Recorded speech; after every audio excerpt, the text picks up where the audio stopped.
Is it time? It is time for us to do what we have been doing, and that time is every day. We'll know in a very short period of time, but it looks like it could be something that will be not good. Believe me, not good.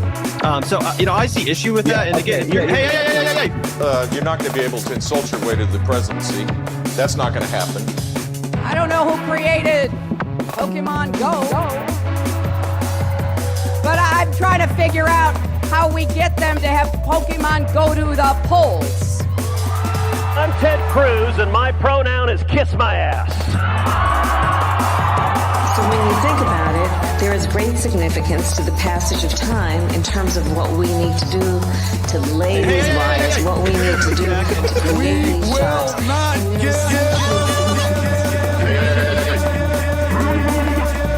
America is a nation that can be defined in a single word. I was going to put him Not good. Believe me, not good.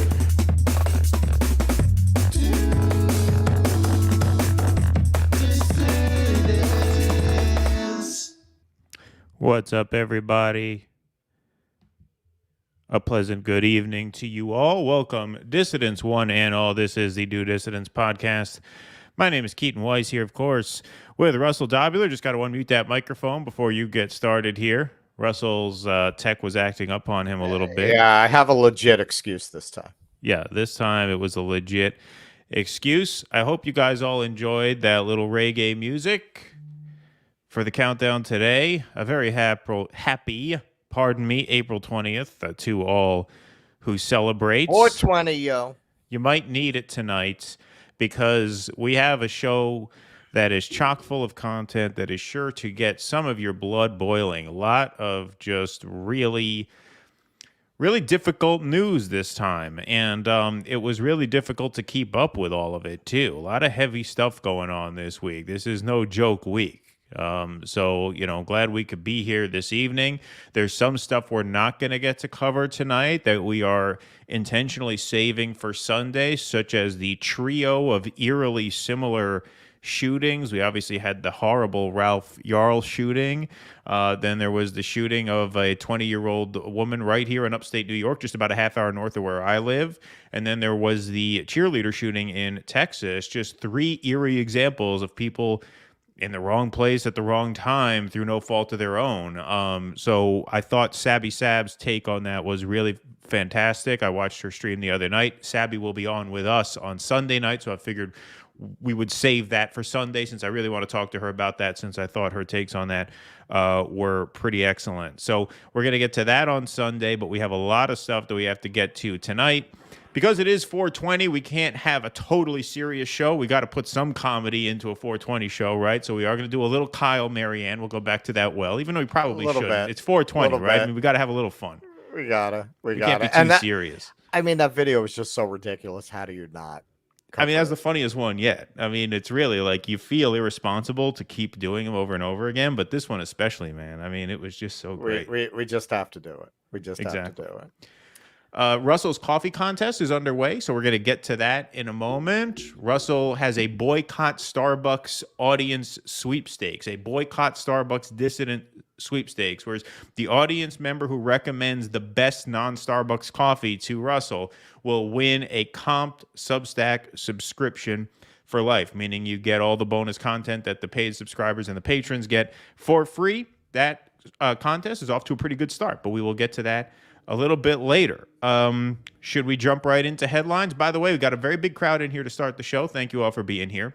We are at my new upstate New York home and studio. I do have the Ethernet hooked up and the router in here, so I shouldn't be buffering too much tonight. Am I good so far, Russell? Not too bad so far? You're good. Perfect. Good. Perfect. Yeah, well, I got the Ethernet here, plugging it in, right? Just sliding it in, right? No gap tonight. Yeah. Smooth. That Ethernet cable was, lubed up, that port, jellied up. This is what happens when a guy gets married young. Yeah, exactly. This is what passes for excitement, right? That's it. Exactly. It's just constant projecting sexuality onto everything you see. Yeah, right. They fold over the ham, you get a boner. Mm-hmm. Yeah, exactly. All righty. So yeah, hit that like button, hit that subscribe button if this is your first time here, or if it's you're not subscribed yet, please do that. Helps us out a great deal, and we hope you can make that happen. Trying to get the echo under control. It's definitely better tonight than it was. I put a rug in here. I got a little blanket makeshift soundproofing. Sounds pretty good. It's definitely better than last time, 100%. Because I put a rug in. I did a real bootleg job of soundproofing the window. I just push pinned a blanket over the window. And my wife was terrified because, we just got a new place. It's kind of a nice place. She's like, "You're not keeping that up." I said, no. It's just temporary for tonight because I need to soundproof the best I can for tonight. I'm going to get the foam padding, so I'll do it up nice. She was terrified that I was like going to ghettoize the apartment as soon as we moved in. Just putting up makeshift shit everywhere. Just like turned it into a complete wreck. Egg cartons and Exactly. I said, no, don't worry. Only for this evening. All right. Well, should we get right into our first headline of the night? let's rock and roll. We got a lot to cover here, so everybody make yourselves comfortable. We got a long evening. Shout out to Courtney, by the way, who's recovering from surgery. I know you were looking forward to this show all day, so I hope we get it right for you, but best wishes on a safe and quick recovery, Courtney. All right, here we go. Speaking of illness, see how we did that? Dianne Feinstein, the senior, and do we mean senior, senator from California. She's 89 years old. She's been out with the shingles since February, and she has missed dozens of votes. And so since she is not seeking re-election in 2024, quite understandably, there have been calls on her to just resign. Hey, you're 89. You're not all there. Everybody knows you're not all there. It's been an open secret in Washington for years that you're not all there. You're not running again. You're missing votes. You're making it tough to pass judges through. Why not just hang it up now? But she got some support from the woman Russell likes to call the crypt keeper of Cow Hollow herself, Nancy Pelosi. Exactly. She says, well, if only Feinstein were a man, we wouldn't be hearing these calls. Let's hear what Nancy Pelosi has to say, sticking up for Dianne Feinstein. Senator Feinstein has been a champion for California. For 20 years, I have been the leader or the Speaker of the House fighting for California, and I have seen up close and firsthand her great leadership for our country, but especially for our state of California. She deserves the respect to get well and be back on duty, and it's interesting to me. I don't know what political agendas are at work that are going after Senator Feinstein in that way. I've never seen them go after a man who was sick in the Senate in that way. Oh, really? Because I seem to remember only a few short months ago when it was very clear that John Fetterman was not cognitively fit to serve. Everybody was reporting on that man not being fit to serve. And I seem to remember his wife, who clearly, knowing what we know now, is guilty of abusing her disabled husband in order to gain a Senate seat, along with anybody else who was close enough to him to know how severe his brain damage was. In fact, I seem to remember people like Emma Vigeland, Anna Kasparian. I seem to remember all these people calling anyone. Who's the guy they have? Who's the sidekick? I'm gonna blow her mind right now. That's Matt Leck. Yeah, Matt Leck. Yeah. All of these morons talking about how terrible it was to be talking this way about Fetterman. Now Fetterman can't vote, hospitalized with depression. I want to make it clear, I do not in any way blame Fetterman. I blame the people around him who had to have known how bad his cognitive decline was, who pulled the lib guilt trip. You're an ableist monster if you say anything about it. And now with Feinstein, this is ridiculous. I mean, how do you come out as Pelosi and make this sexism? It's a caricature of everything wrong with liberals. It's like their reflex. They can't deal with any issue without deflecting to identity politics. And really, the problem with that is you can already see how much it's losing its potency. Over decades, activists managed to make the accusation of being a racist, of being a sexist, of being homophobic. They managed to make that an extremely damaging accusation, a very toxic accusation.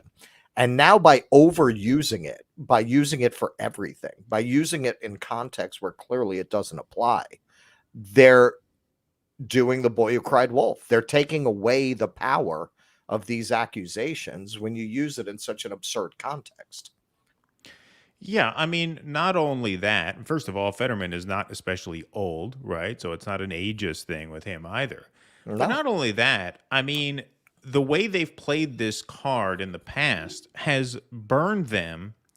You know what? I shouldn't say it's burned them. It's burned the country. It's actually helped Democrats quite a bit. The decision by Ruth Bader Ginsburg not to retire when she should have because she was old and sick when Obama was in the White House and they could have replaced her with a younger liberal on the bench. Her decision not to do that is what turned the Dobbs ruling against Roe.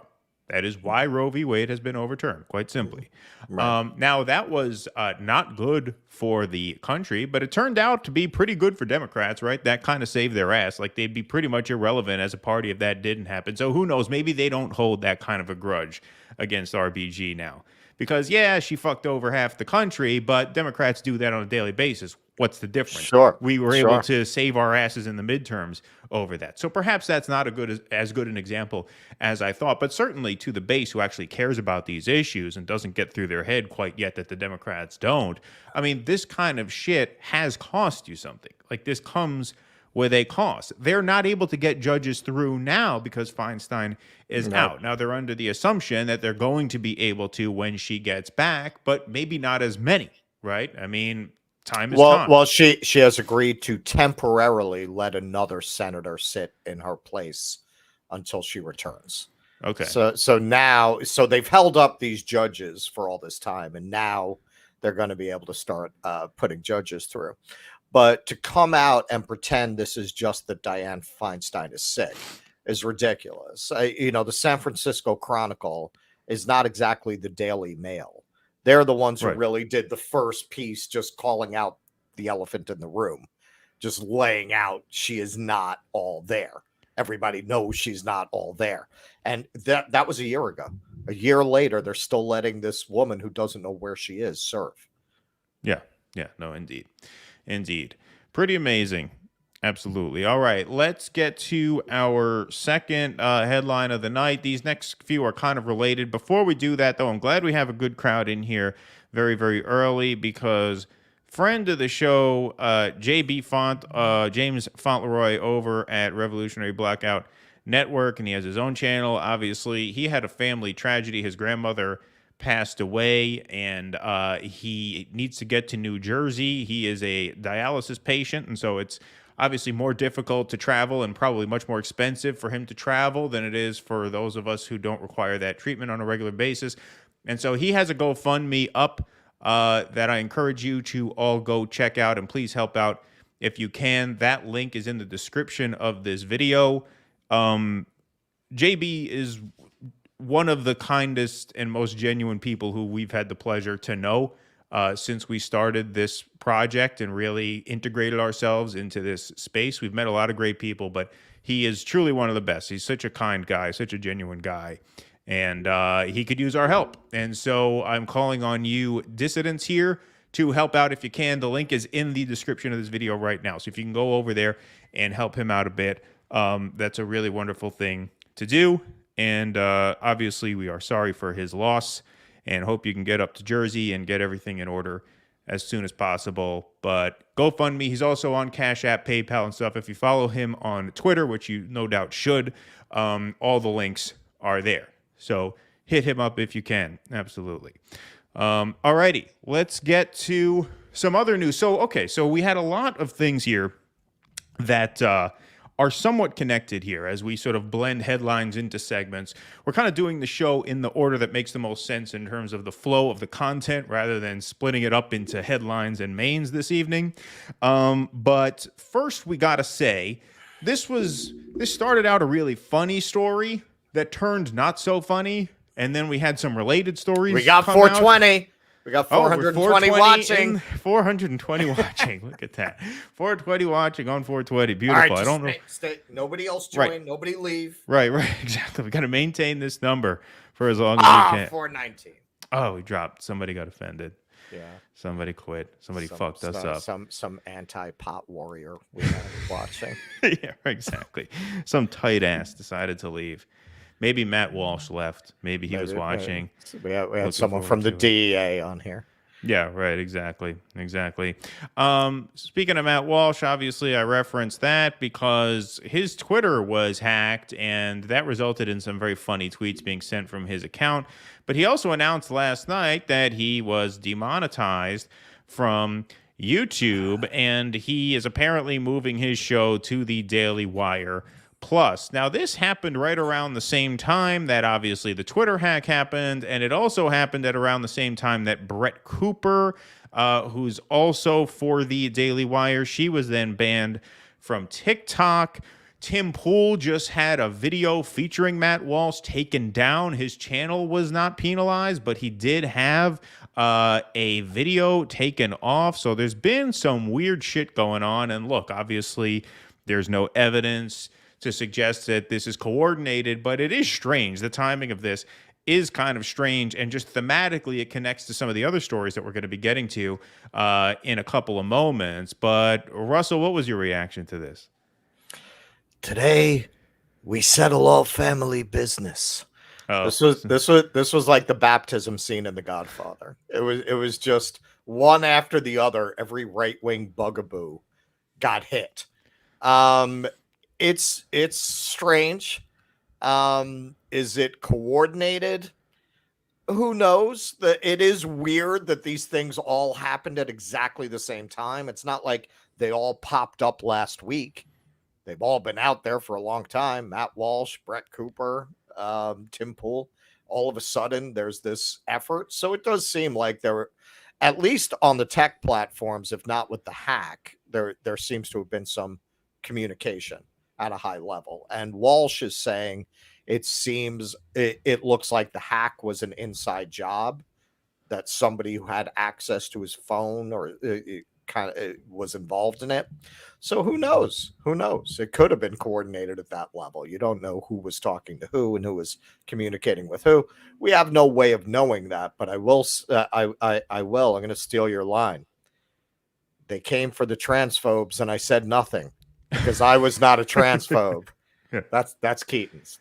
So I came up with that in rehearsal. The little C in the circle. That's Keaton's line. But yes, I look at these things and I am prepared to say at this point, normally I either vote third party or I write in a Batman villain. But for this next election, whoever really convincingly commits to reining in the power of government and reining in the power of tech companies to do this kind of thing, they get my vote. Because it's not about rescuing them, although I do feel they have a right to their opinions and they have a right to speak. It's about rescuing us. It never stops with the people that you want censored. It never stops with the people that you want banned. We said this going back to Alex Jones when we were doing the show with enormous 70s headphones. We were saying this.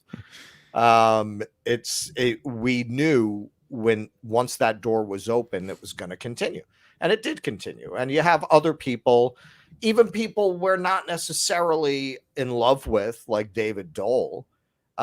He did a service. He did a great video during Adpocalypse, really showing how they changed the whole algorithm to also screw people in the left space.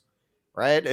And that all started with Alex Jones. Once they went for Alex Jones and they were able to get away with that, that's when they did Adpocalypse. That's when all of these outlets all of a sudden had their revenue and their subscriber numbers just fall into the basement, from having hundreds of thousands of clicks to 50,000 clicks, and it all this coordinated attack, which is why I wonder how uncoordinated this is, because Adpocalypse was very coordinated. Everybody's subscribers, everybody's views all just collapsed at the same time. Yeah, and look, this is not just about big tech. It's also about the corporate media, all right, the network TV shows, and the government itself, as we are going to see in these next two things that we're going to cover right back to back. So I don't want to break the flow too much, but let's just take care of some super chats, and some of you guys were kind to get the party started here. Pat Donahue, hey, lads, will the lives be on at 8 going forward? Do you find to get better viewing figures then? Well, we are on Thursdays at 8 and Sundays at 7. I know you're over in Ireland, as are a couple other people in the chat. Like I said, we're top 100 news and politics podcasts in Ireland. So we're on at 7 p.m. Sundays, so that's a little earlier for you guys. But we are looking to try and add a daytime stream, probably a morning stream. So that would be like mid-afternoon on your side of the pond.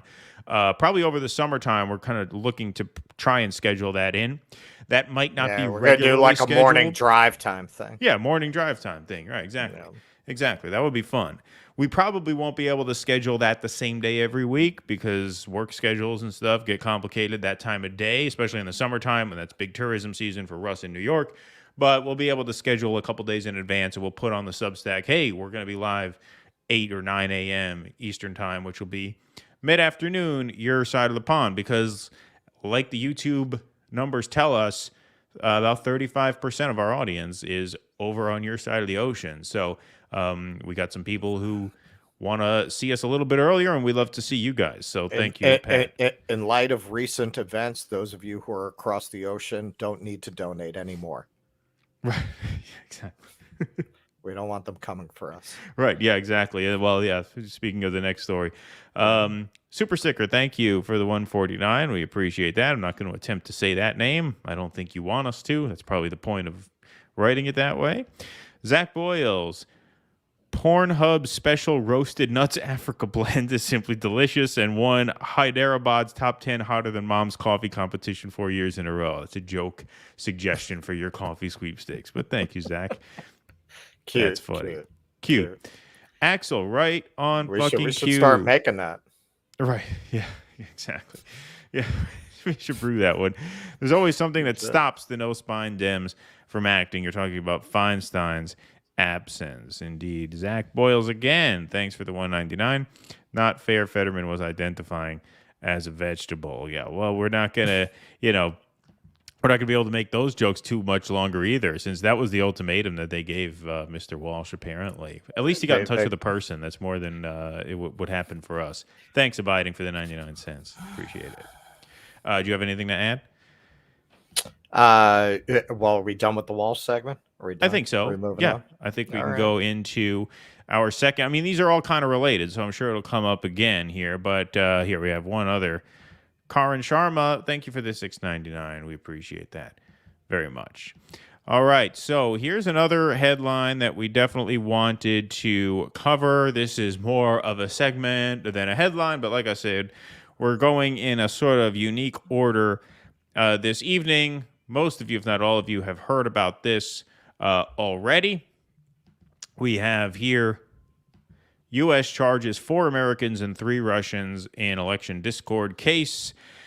This is Omali Yeshitela, chairman of the International People's Democratic Uhuru Movement in St. Petersburg. 4 Americans affiliated with a black empowerment and political organization have been charged, along with 3 Russians, with conspiring to covertly sow discord in U.S. society, spread Russian propaganda, and interfere illegally in U.S. elections, according to an indictment unsealed on Thursday. The U.S. citizens and 2 Russians were added.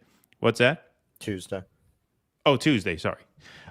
Were added to an existing case in Tampa, Florida, federal court involving Alexander Ionov, described by prosecutors as the founder of a Moscow-based organization funded by the Russian government to carry out a clandestine influence campaign in the U.S. Yeah, sorry I get the day wrong. Sometimes, see, what happens is when I'm reading for the screen, my eyes are always a sentence ahead of my mouth, so sometimes I will mix up a word because I'm actually not reading. I'm not talking as I'm reading. I'm reading with my eyes, and then my mouth is like a sentence behind. So sometimes if I mix up a word, it's your genius. Yeah, that's why. It's my ADD is really what it is. Like my mind moves faster than my mouth can keep up. Yeah. And so sometimes there's a little bit of a buffering there. So I apologize about that. That is not intentional. I will try to work on that. But the indictment, we're going to read a little bit of this indictment here.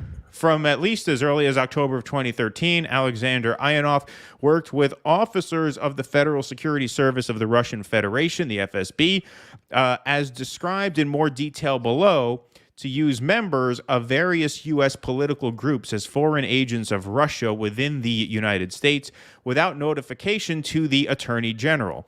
Working under FSB supervision and with FSB support, Ionov recruited members of these political groups within the U.S. and other countries, including Ukraine, Spain, the U.K., and Ireland, to attend conferences in Russia. These conferences were sponsored by the anti-globalization movement of Russia and funded by the Russian government. At these conferences, Ionov entered into partnership with certain U.S. separatist groups who were advocating for separation from the authority of the United States, including groups from Florida and California. Thereafter, Ionov exercised direction or control over these groups on behalf of the FSB. Ionov also monitored and regularly reported on their activities to the FSB. I'll read one more chapter here. Specifically, Ionov provided financial support to these groups on behalf of the FSB, directed these groups to publish pro-Russian propaganda, as well as other information designed to cause dissension in the U.S. and to promote secessionist ideologies, coordinated and funded action by these groups within the United States that was designed to further Russian interests, and coordinated coverage of these groups' activities in Russian media outlets. Ionov relayed detailed information about his activities and the activities of the separatist groups to his FSB handlers. So what does all this mean? Basically, what it means is that these organizations took some money from Russian-affiliated groups and did not disclose it properly to the AG because it was used in electoral campaigns. Let's defer to a better lawyer than us, Mr. Glenn Greenwald, to explain this a little bit better, as he did on his show last night.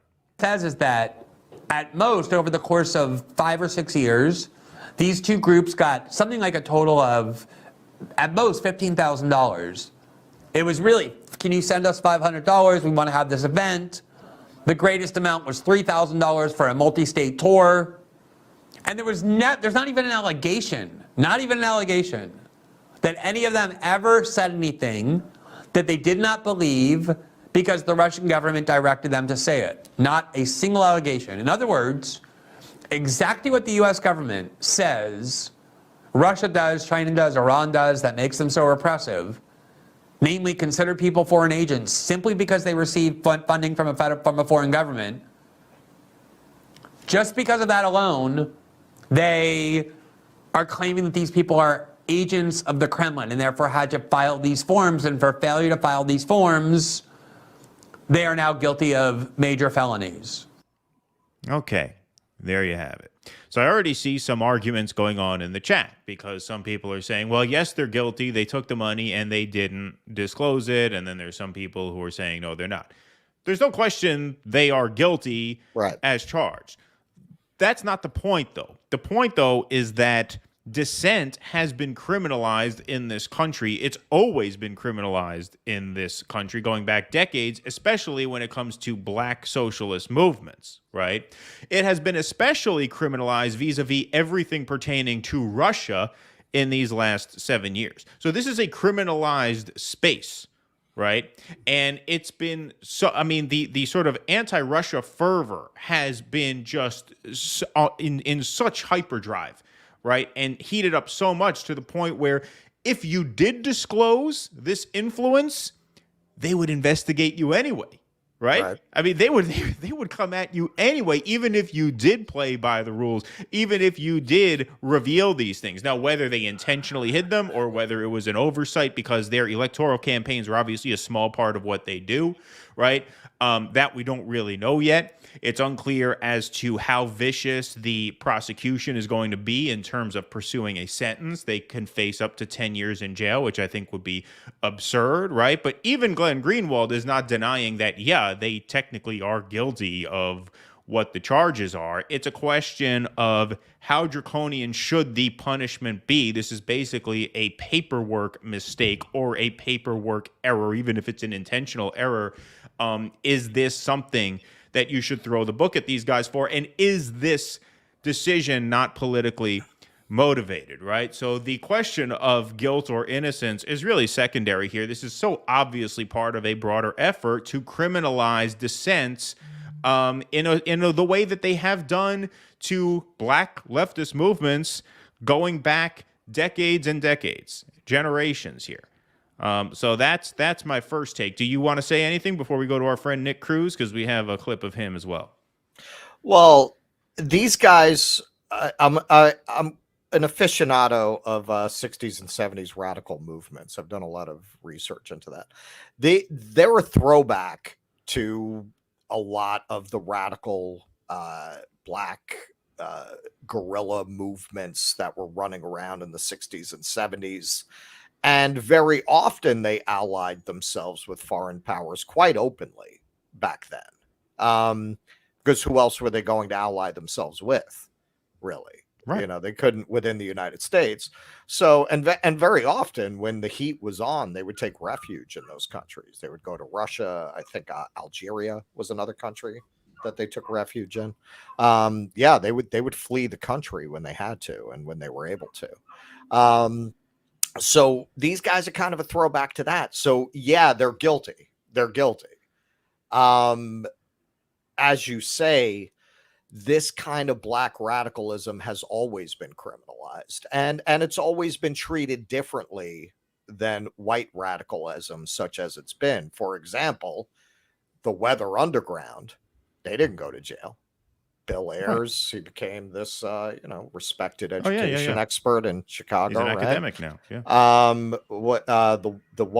The AG of Bowdoin, who just got recalled in San Francisco, he was actually the son of Kathy Bowdoin, a very famous member of the Weather Underground. Yep. So they didn't go to jail because the FBI had done black bag jobs, and they were rich kids, so their parents were able to make an issue of that. And they all got out of trouble. Black Panthers, they used the same tactics against the Black Panthers. They didn't get out of trouble. So, yeah, the Black Panthers were guilty. The Weather Underground were guilty, but only one of them got punished. So I think that's part of what's at play here as well. Yeah, yeah. And to be crystal clear on this, they are allowed to take contributions. People take foreign contributions all the time. The issue is that they didn't disclose it. Now, given the climate over these last 7 years, that was the original point I made. I don't think they'd have been treated much differently if they did disclose it, right?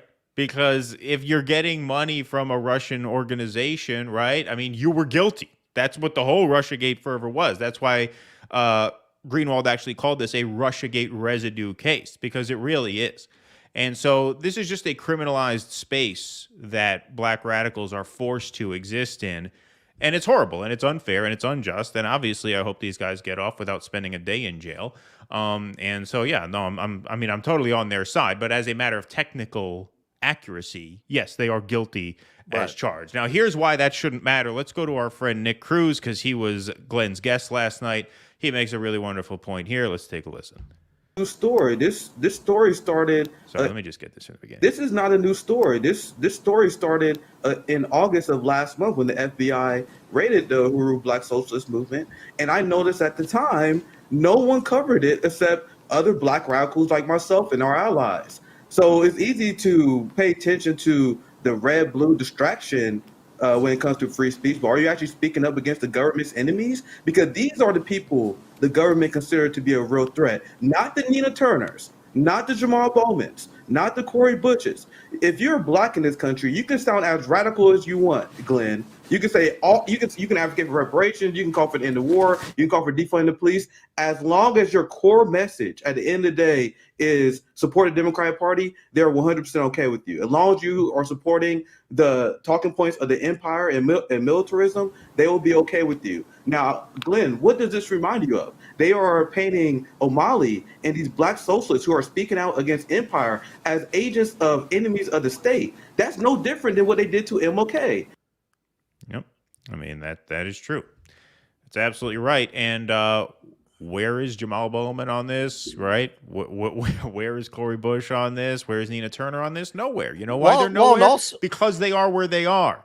And they know that the way they got where they are is by not going this route. Right. Yep.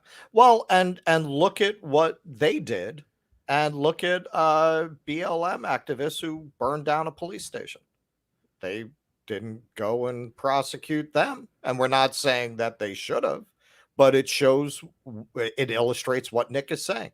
You know, you can burn down a police station, but they weren't burning down a police station saying, fuck the Democrats. Right, exactly. As long as they trust that at the end of the day, no matter what you say, no matter how loud and proud you pound your chest, as long as they trust that you'll fall in line, you can pretty much do and say what you want. But you go where these guys have gone, which are, I mean, these are true radicals, right? And that's what he said there. And there has always been in this country a sense that kind of black radicalism is just out of bounds and is not to be tolerated. And this is just an extension of that. And, you know, the reason we find this connected, not that O'Malley and Matt Walsh have much in common at all, obviously, but what you're seeing here is a real effort heading into 2024 to make sure that a 2016 doesn't happen again, right? I mean, and this happened in 2020 also. That's part of what taking Alex Jones off the board was about, right? But, you know, they realized in 2016 that they can't take any fucking chances anymore, because if they do, it could backfire. I think by the time the 2016 general election came around, they were like, man, we kind of fucked up and left ourselves open here. But they're probably not going to vote for Trump, so we'll probably get away with it. But then they did vote for Trump. And so now heading into this next cycle, and, you know, look, I mean, obviously the African Socialist Movement here has every right to engage in electoral politics if they want to, right? That's up to them to decide whether or not to, or when or how. But, like, I feel like the establishment has that shit pretty much on lockdown now. Like, you're really not going to break into that space now without getting nailed for it. They're just not going to allow for that now. And so, and I think Nick would probably agree with me on this, since he's talked about this a lot. I don't want to put words in his mouth, obviously, but if you're not talking mass action, civil disobedience, mutual aid, and I'm not saying that the Uhuru movement isn't, obviously, but if you're like, that is where the action is now. The whole electoral politics game now is just, it's closed off. It's sealed off, especially going into a presidential year. They're just going to be on this shit from minute one. Well, and this is what concerns me. How is that going to impact this space? How is it going to impact online discourse? Since 9/11, it's really been the frog in the pot of boiling water. People tolerate limitations on freedom and invasions of privacy that would have been unimaginable at one time. So what are they going to tolerate over the next 5 years, over the next 10 years? Are you going to be able to have shows like this? This is why at this point I'm a one-issue voter. Whoever commits most convincingly to putting limits on the power of corporations to police speech on their platforms and to rein in the government, that's who gets my vote. And I'm not saying we can just not have a conversation about some of the dangers, especially with the dangers posed by AI. Yes, we do have to have that conversation. But the way things are going, the government is going to use AI as a backdoor way of imposing the kind of draconian regulations that they clearly are working themselves towards, but aren't quite confident that they can just overtly do censorship without too much backlash. They're tiptoeing up to it, creeping up. That's why it's so important. Yes, electoral politics, yes, but some politicians are more likely to rein that in than others. And that's where my vote's going to go. I mean, we have to hope there's a candidate in the race that can be trusted to do that, because, you know, that's the trick. Yeah, it's not looking all that great. I mean, some are better than others, obviously, but we will have to wait and see. Let's take some super chats before we get into our third story, which is kind of related. These are kind of a trilogy here. Seamus O'Connell. See? Irish. What am I telling you? I'm telling you. I don't know what it is about Ireland, but yeah, Seamus was asking if anyone else was from Ireland earlier. So thanks for the £2 or two. What? Yeah, those are pounds, right? Or no, those are euro. Euro. Pound is the other sign. You'll have to start reading Irish news. Yeah, we are going to have to actually start covering a little more Euro news. That's actually a good point. Like, I think we should start covering some more European news if we have so many European fans. I'll have to educate myself a little better on that. But yeah. Red Z, thanks for the $5. Dude, man, you go to a tire shop. Red Z always with the cryptic super chats. Dude, man, you go to a tire shop in the afternoon. You can have all the coffee you want. They'll let you finish off the pot and even fill a thermos. Yeah, that's true. A lot of auto mechanics. Yeah, banks. Yep. Car dealerships have coffee. Actually, this apartment complex has a little clubhouse at the front with free coffee, which is great because, like, if you need to get coffee on the run, you don't have to pay for it. You could just go in and grab a cup and head out. Keaton is a running dog capitalist pig now. Yeah, right, exactly. They have They have one after the 9th hole on the golf course. There's a whole coffee bar set up. Exactly. Don't worry, Russell. I have hot stone massages. Yeah, exactly. In fact, while we're on this topic of coffee, since we just got a super chat, let's get into the first day of Russell Dobular's Boycott Starbucks Dissident Sweepstakes. Now, we're not going to see a live tasting on the air as promised, or not as promised, but as suggested. Russell needed a cup earlier in the day, and so he made a little video for you guys. Russell, do you want to set this up? Yeah, because I wanted to live up to the spirit of it, that you would see my first taste of the cup of coffee. So I shot a little video showing me tasting the first contestant. All right, so this is the first contestant. Now, do you remember who it was who recommended this? We had we'll those just have technical to go back problems before the show. I was gonna go back. I didn't have time. Okay, but it's in the chat, so we have it all archived. It's in the chat. It's archived. We will go back and check who submitted San Francisco Bay Coffee, which is first up on Russell's Boycott Starbucks Sweepstakes. Let's take a look. All right. I know that originally we said I was going to try this on the air, but I need my damn coffee now. So, somebody recommended San Francisco Bay Coffee. I got the breakfast blend. Strangely enough, my local supermarket had it, which is very surprising because it's like a glorified bodega. So, let's see.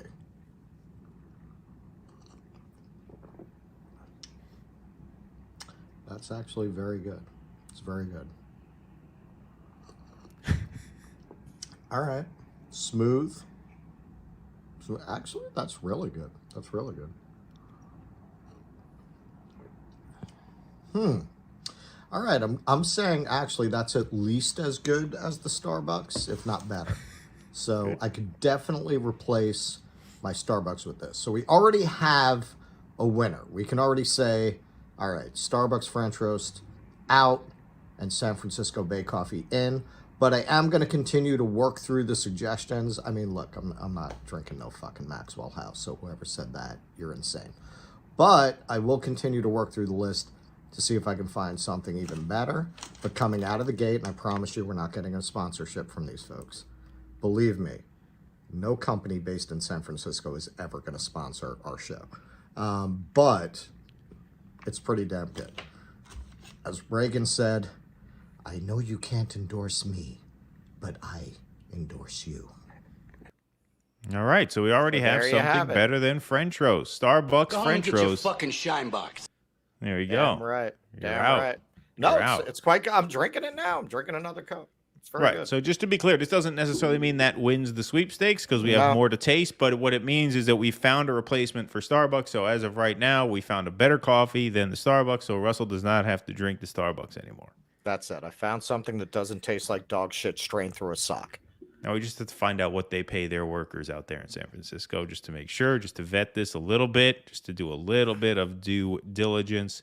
But, they can't be as bad as the Starbucks Corporation for sure. On the bag, I saw that a little bit on the back. They're talking about how they work fair trade with their farmers and all that. Who knows? But that's what they say. Oh, that's so good. We have to play that. All right, I'm gonna have to try and find that.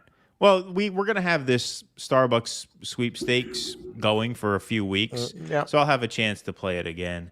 But there was a classic bit of Michael Savage audio where he goes off on a rant about the whole fair trade coffee industry. It was so funny. For those of you who don't know Michael Savage, we have a couple sound drops here. It's sick. It's degenerate and sick. This guy. There was a great rant. It's on YouTube, audio only, that we should really play as long as we're doing this Starbucks sweepstakes because it's so great. He says, we got to make sure none of the Latino people were abused in the production of the coffee bean. You know?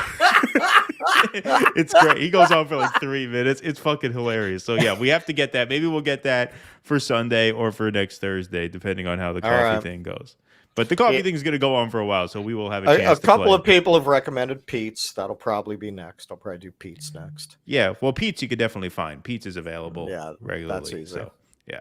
All right, let's go through a few more of these super chats before we head into our Taibbi segment here. Denise Israel, thank you for the $4.99. We appreciate that very, very much. Thank you.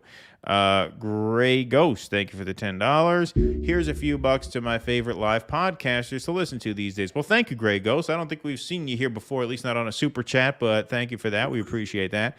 I'd send more, but Joey said my 2K stinky check should arrive any day now. Okay, all right, excellent. Well, thank you, Gray Ghost. We appreciate that. You mean the stimmy check or the stinky? Yeah, I think you're talking about Joe Biden there. Chris Bishop, thanks for the $2. Red Scare 2.0 really sucks. Yeah, I mean, look, this is definitely an outgrowth of that. And, you know, look, part of what we said, and I'm sure this will come up again, when you create a climate of criminality around this kind of engagement, you make it easier for them to nail you on things like this. Pierre, 999, thank you, sir. Notice how Glenn refuses to make any judgment, re media oppression in other countries, a sort of political correctness. Well, actually, he did he spent a lot of that video talking about repression of speech in Russia. Right, because what he says in that video, and this was part of the point that he tries to make, which is that in Russia, there is a blanket foreign agent rule, whereas if you take money for any sort of political cause in Russia from any country outside of Russia, that's a crime, period. We in the West have our sort of, freedom version of that, which is you can take it, but you have to disclose it. And there are certain other pieces of red tape that you have to go through. But basically what he said was that the principle they seem to be applying now is that if you take any money and you fail to disclose it, they can nail you for it and charge you with a felony up to 10 years in jail. And the real question here vis-a-vis this indictment is how aggressive is the prosecution going to be, right? Are they going to pursue that maximum sentence, or are they going to be what I would say would be more reasonable? Time will tell. Obviously, it's hard to be optimistic in a case like this since, as we said, black radicals have a long history of being fucked pretty hard. They're throwing the book at dissent right now. Just any dissenters. It doesn't really matter what political stripe they are, January 6th, whatever. They're just throwing the book at all dissenters because the wheels are coming off the whole thing. I know we're going to talk about this in a later segment, the Chicago segment. This is the decades and decades of neoliberalism. The wheels are coming off the car now, and they're scared. So what does an establishment do when it's afraid of being overthrown? It gets more repressive. That's what we're seeing. Right. Absolutely. Courtney, thank you for the $10. Courtney, you can dissent. You can take money, foreign money from lobbying and protesting. You can't take money for campaigns and have them help strategize it. It's in the FEC. It's not about speech. Well, yeah, if you don't disclose that, that's true. I mean, as a technical matter, yes, that's true. And even Greenwald himself didn't really contest any of that. The question has to do more with, here, talking Mudcrab, slam dunk First Amendment case in a serious United States. Sadly, justice these days is political. Well, yeah, I mean, once again, as a matter of technicality, what Courtney is saying is true. Although I do agree that, you should be free to take. One of the things that Greenwald said in that clip there is that it's really kind of insane to say that someone is operating as an agent of a foreign state when their points of view or what they are saying has not been influenced in any way by the input of that foreign actor, right? It's not like these guys are apolitical guys who are being hired to go out there and spread information that the Russians want them to spread, right? These are black radicals. This is an African socialist movement. Why are so many African nations allying with Russia in this conflict, right? Because they are against Western and U.S. imperialism and the enforcement of our sort of unipolar hegemonic worldview. And so this is just kind of an extension of that. So while technically what Courtney is saying is right, I do agree in spirit that, yeah, sure. I mean, I think that if their views are not being shaped and they happen to take money, once again, if they didn't disclose it, yeah, they got nailed on it. But this is clearly a politically motivated campaign. So that's what I would say to that. Russell, anything to add to that? I know I went on long. That's basically my take. I think that you can't really argue. Yes, well, we should have a country where foreign actors can donate money to elections, and that's up to the candidate. I wouldn't make that argument. I wouldn't say that. I don't think you can make an argument for that.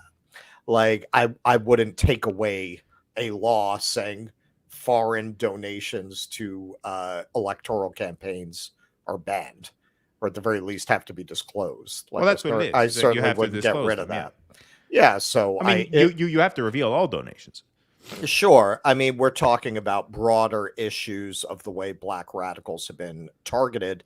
And really, the reason these guys are throwbacks, they're so rare, this kind of, quasi-communist black radical movement with a more of a global perspective. It's because they destroyed those groups in the 60s and 70s. Right. That's a big part of why I think I don't know if we've talked about it on the show. We've definitely talked about it between us.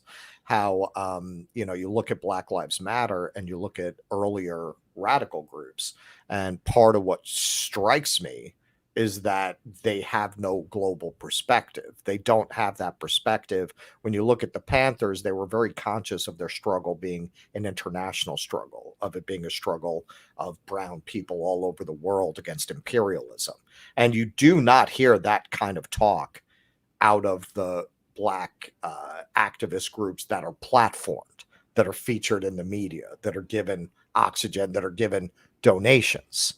That's why these guys are like a ghost out of the past, really, because groups like that have not been allowed to survive. Right. Yep. Absolutely. That's why a lot of the guys you see in these movements are older, right? Because there's people who have survived those older movements that have not been really allowed to flourish in more modern times. Seamus O'Connell, thank you for the $5. You guys are being very generous tonight. We appreciate that. Is there an email where non-U.S. viewers can send local news items for you to check out? Yeah, same email, DueDissidence@gmail.com. Just send it over. We would love to hear it. And you know what? A lot of our viewers have given us things that have been good tips and good information. Courtney, who we just featured, sent me a lot of information on this story today that became part of my perspective on the coverage. So we do look at that stuff. Absolutely, yes. Yes, we do. Thank you, Seamus, and thank you for the extra buck there. Karan Sharma, hey guys, forgot to put the message last time. Really enjoying your content from Canada. Well, thank you again. How do you guys feel interviewing an influential Marxist like Dr. Richard Wolff? I would love to interview Richard Wolff. I love Richard Wolff. I think that would be a really fun talk. I would love to interview him. His name escapes me now. I would love to interview the economist who had the famous quip, the Hamptons is not a defensible position. Oh, that was the guy who made the film, right? Thomas Piketty, right? No, that's not Piketty. No, there's another guy. There's like a Scottish guy. I think this guy's Scottish. Okay. Yeah, no, that's right. Piketty. No, somebody in the chat will definitely know. Somebody, yeah, I know who you're talking about. It's in there. I would love to talk to that guy. DOJ's aim. Thank you, Robert Penner. Appreciate it. Thank you for the $5. Good to hear from you, sir. DOJ's aim here is not to protect elections, but to create a chilling effect so onlookers will self-censor. Yeah, I mean, I think that's a big part of it. And like I said, I think 2016 was a real rarity in that respect. I think elections are going to get a lot normier, and they're going to start to revert to the sort of 90s, early 2000s sort of races. That doesn't mean the country is going to become more stable. It just means they are going to wall off their election process. That's it. That's in that way. Yeah. That's it.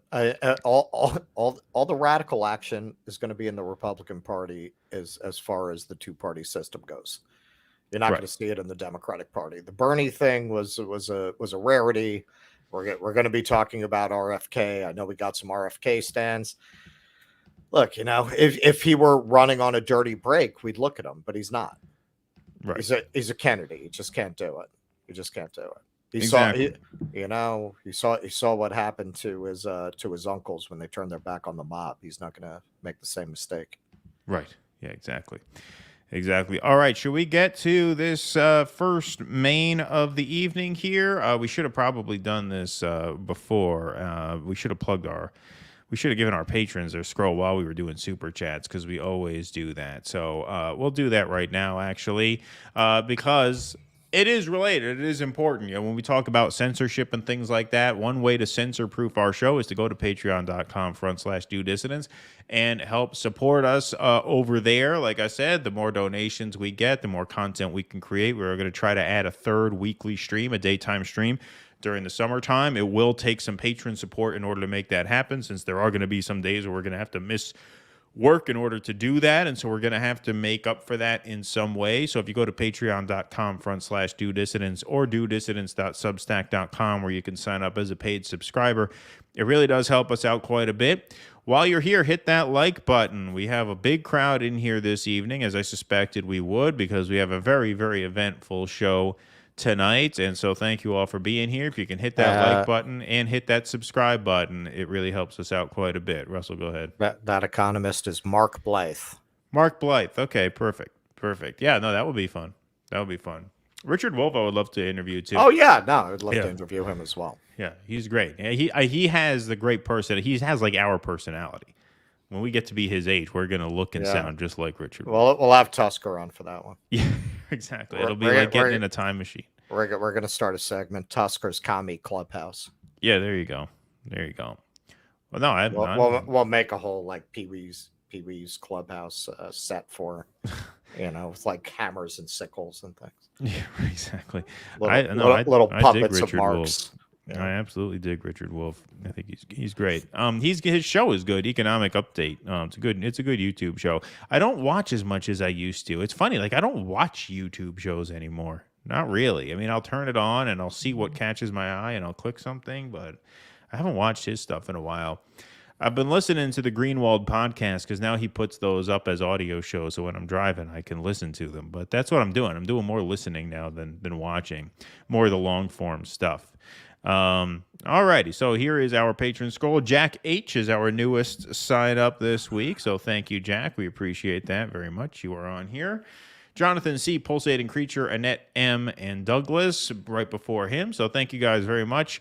You guys are the backbone of the show, and we thank you very much, as always, for your continued support. All right, so let's go to this story. We had a story planned about Mehdi Hasan's plagiarism being exposed by Li Fang, and we will still cover that. But that seems sort of small potatoes compared to this most recent revelation. This was also tweeted out by Li Fang and a few other high-profile reporters this morning. We really do have to look at this here. So this is a tweet from Li Fang. He tweets out a letter from Virgin Islands non-voting representative Stacey Plaskett, who was one of the Democrats who grilled Matt Taibbi and Michael Schellenberger in that now infamous Twitter Files hearing. This is a letter that she sent him after he appeared on the Mehdi Hasan show on MSNBC.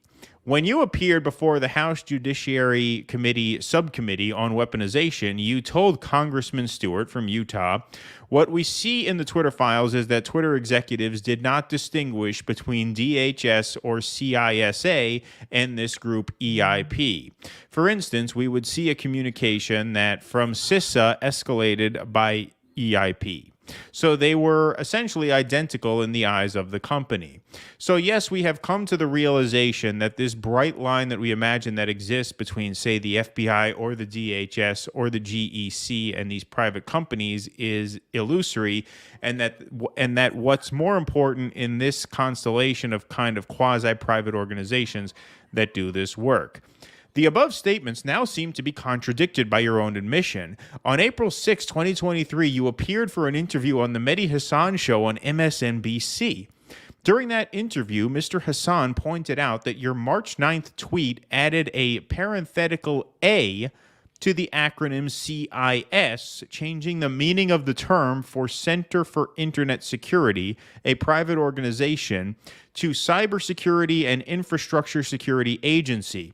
This mistake is important because by adding an A, you weren't making a harmless spelling error.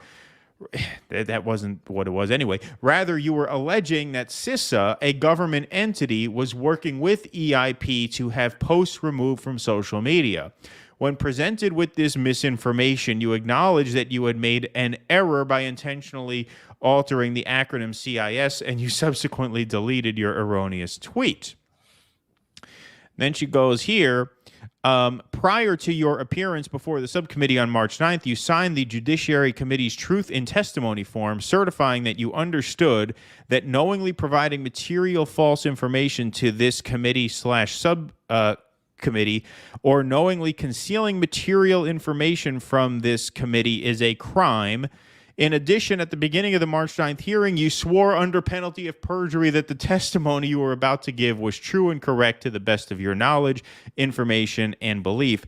Under the federal perjury statute, providing false information is punishable by up to 5 years imprisonment. For all of these reasons, I am sure you understand the importance of ensuring that your testimony is true and accurate. I look forward to your prompt response. Signed, Stacy Plaskett. Okay, so this piece of shit gave tax breaks to Jeffrey Epstein as part of an economic development board in the Virgin Islands after it was known that he was a convicted sex offender, something that she and many other officials on the Virgin Islands have never had a good explanation for.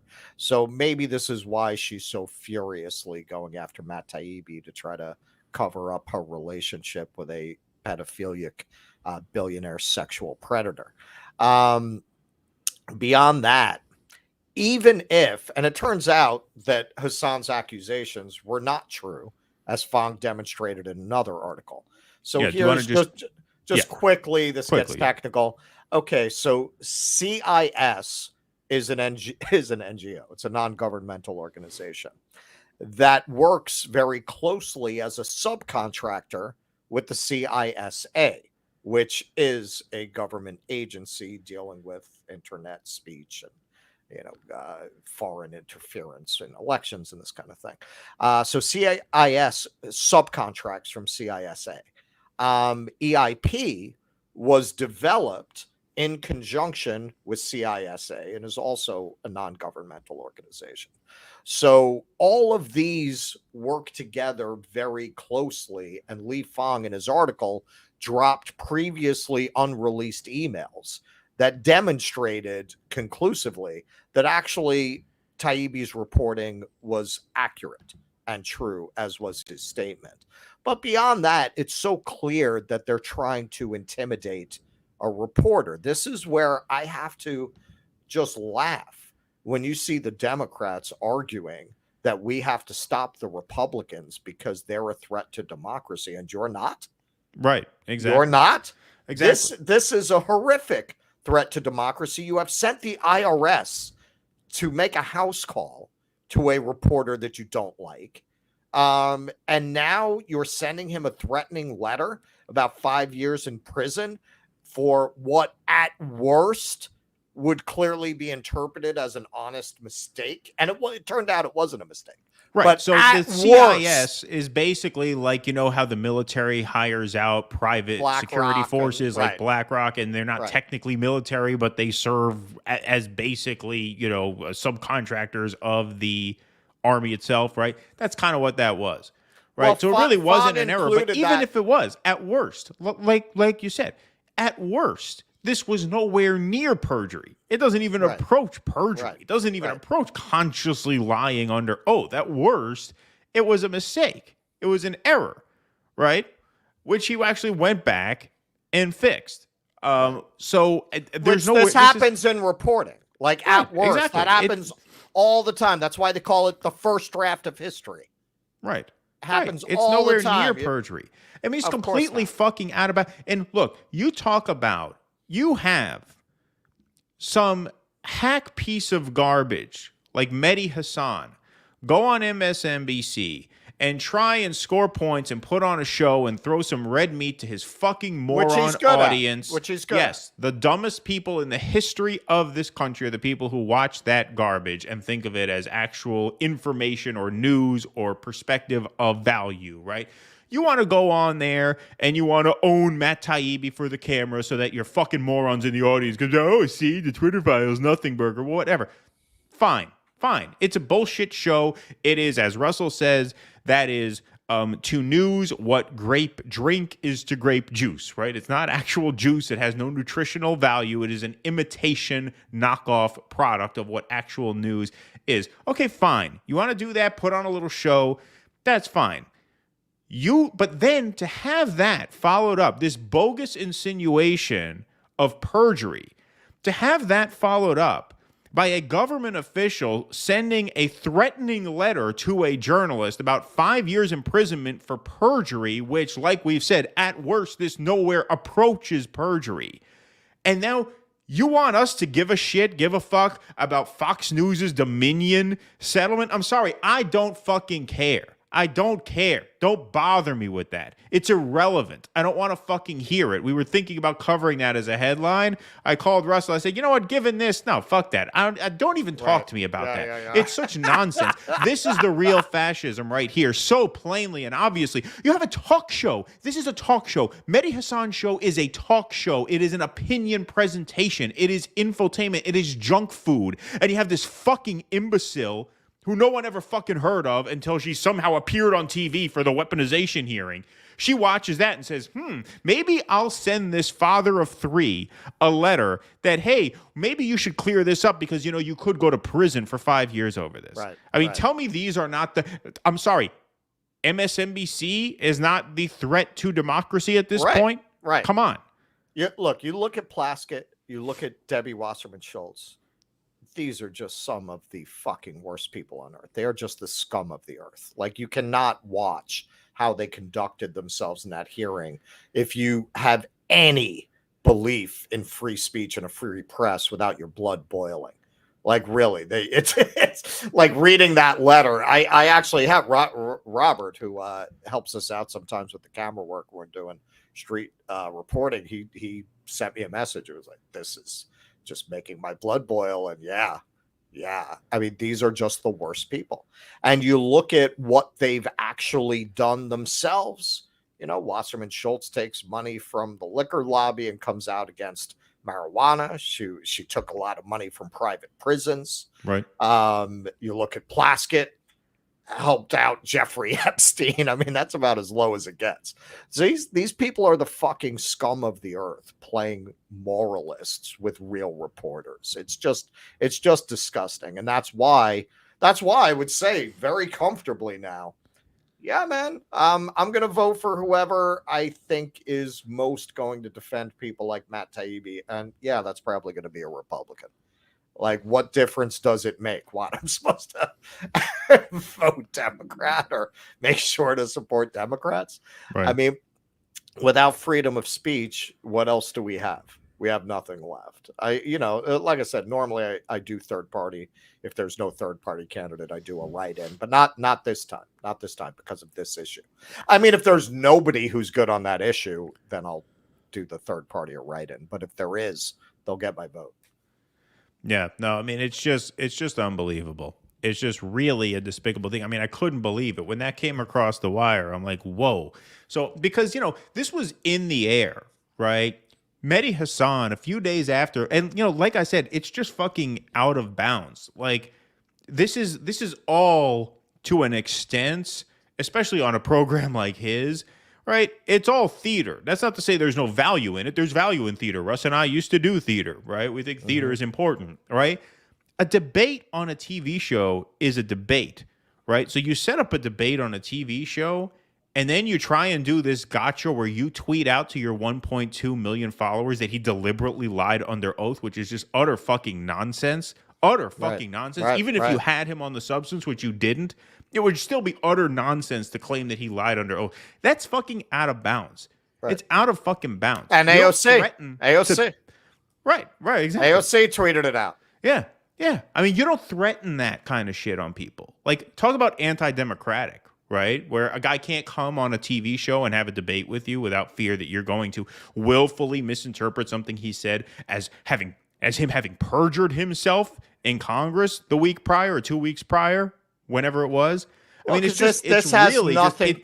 It has nothing to do with truth. It has nothing to do with justice. That's why I always say when I look at these people, they always remind me of Stanley Tucci in the Hunger Games. They're just lapdogs to the elites that they serve. Oh, the girl on fire!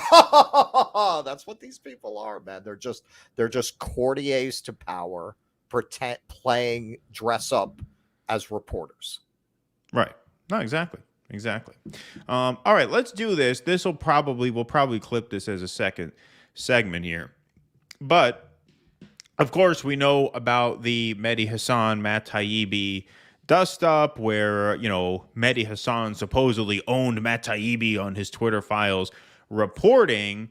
And it was pretty obvious to us while we were watching it that while, yes, on points, there's no doubt Mehdi got the better of Taibbi in that debate because Taibbi is, like I said, I mean, I think I even may have said this to his face. I said, you're too nice in these situations. Like, you have to be more of an asshole if you're going up against an asshole. So, Taibbi, no doubt, brought a knife to a gunfight there. But when you review the substance of what was said, I don't think it's fair to say that he got owned in any real way. You're at a disadvantage if you really care about truth, logic, rational discourse. You're always at a disadvantage with people like that because they don't. Right. They're only about scoring the points, shouting you down, going over you, style points. That's it. They're just about the style points, about giving the impression of being right. They don't actually care about the substance of being right. And when you get into this, to me, even beyond the plagiarism, the letter he wrote to the Daily Mail to try to get a columnist job back, that is the most revealing thing about who Mehdi Hasan is to me. Look, Mehdi Hasan is a shallow, full of shit, careerist climber. He will do anything to climb. That's why he set up that sandbag interview/debate with Taibbi, and it's why he was as prepped for it as he was, because he knew his job there was to go out and throw red meat and score points with an already biased audience, right? So that's what he went in there to do. He didn't go in there to have a conversation, but what proves, as much as anything else, just what a shallow careerist he is and has always been. He's always been a hack. He's never had any integrity at all. This goes back over 20 years here. Li Fong puts a Substack piece here. Mehdi Hasan plagiarized pro-spanking column and responds to the cable news pundit's dishonest reporting on the DHS and his ugly identity-based accusation. So we're going to skip the preamble here and start right here. Before he was shouting down opponents with ad hominem slurs, Hassan was passing off others' reporting as his own, sometimes without any citation at all. In one of his first attempts at journalism, Hassan authored a column in defense of spanking children, No Harm in Smacking, in January 2000 that is nearly a word-for-word duplication of the article When to Spank, published 2 years earlier in U.S. News and World Report. The similarities are apparent from the beginning of Hassan's piece. Quote, anti-smacking crusaders have consistently relied upon inconclusive studies to make sweeping overgeneralizations about the dangers of smacking. He began his piece for The Independent, a London-based newspaper. It's virtually identical to a line used by co-authors Lynn Rossellini and Anna Mulreen in their news article on the topic for U.S. News and World Report. So here's their sentence. Anti-spanking crusaders relied on inconclusive studies to make sweeping overgeneralizations about spanking's dangers, they wrote. Now, here we just do a side-by-side. We could do this all night. That's why I thought this had to be a segment. We're not going to put you guys through all of this. But let's just read sentence by sentence here. Hassan's piece, and then a sentence from the same article that was published earlier by U.S. News and World Report. So, Hassan writes, in 1998, even the American Academy of Pediatrics toned down its blanket injunction against smacking, though it still takes a dim view of the practice. Let's just take this sentence by sentence. So there's that sentence. In the U.S. News Report. This week, even the American Academy of Pediatrics is expected to tone down its blanket injunction against spanking, though it still takes a dim view of the practice and encourages parents to develop discipline alternatives. Okay, there we go. In fact, an AAP conference on corporal punishment in 1996 concluded that in certain circumstances, smacking or spanking may be an effective backup to other forms of discipline. U.S. News Report. An AAP conference on corporal punishment in 1996 concluded that in certain circumstances, spanking may be an effective backup to other forms of discipline. This is the last one. I won't subject you to all this here because this can get a bit tedious, but he uses the same quote even.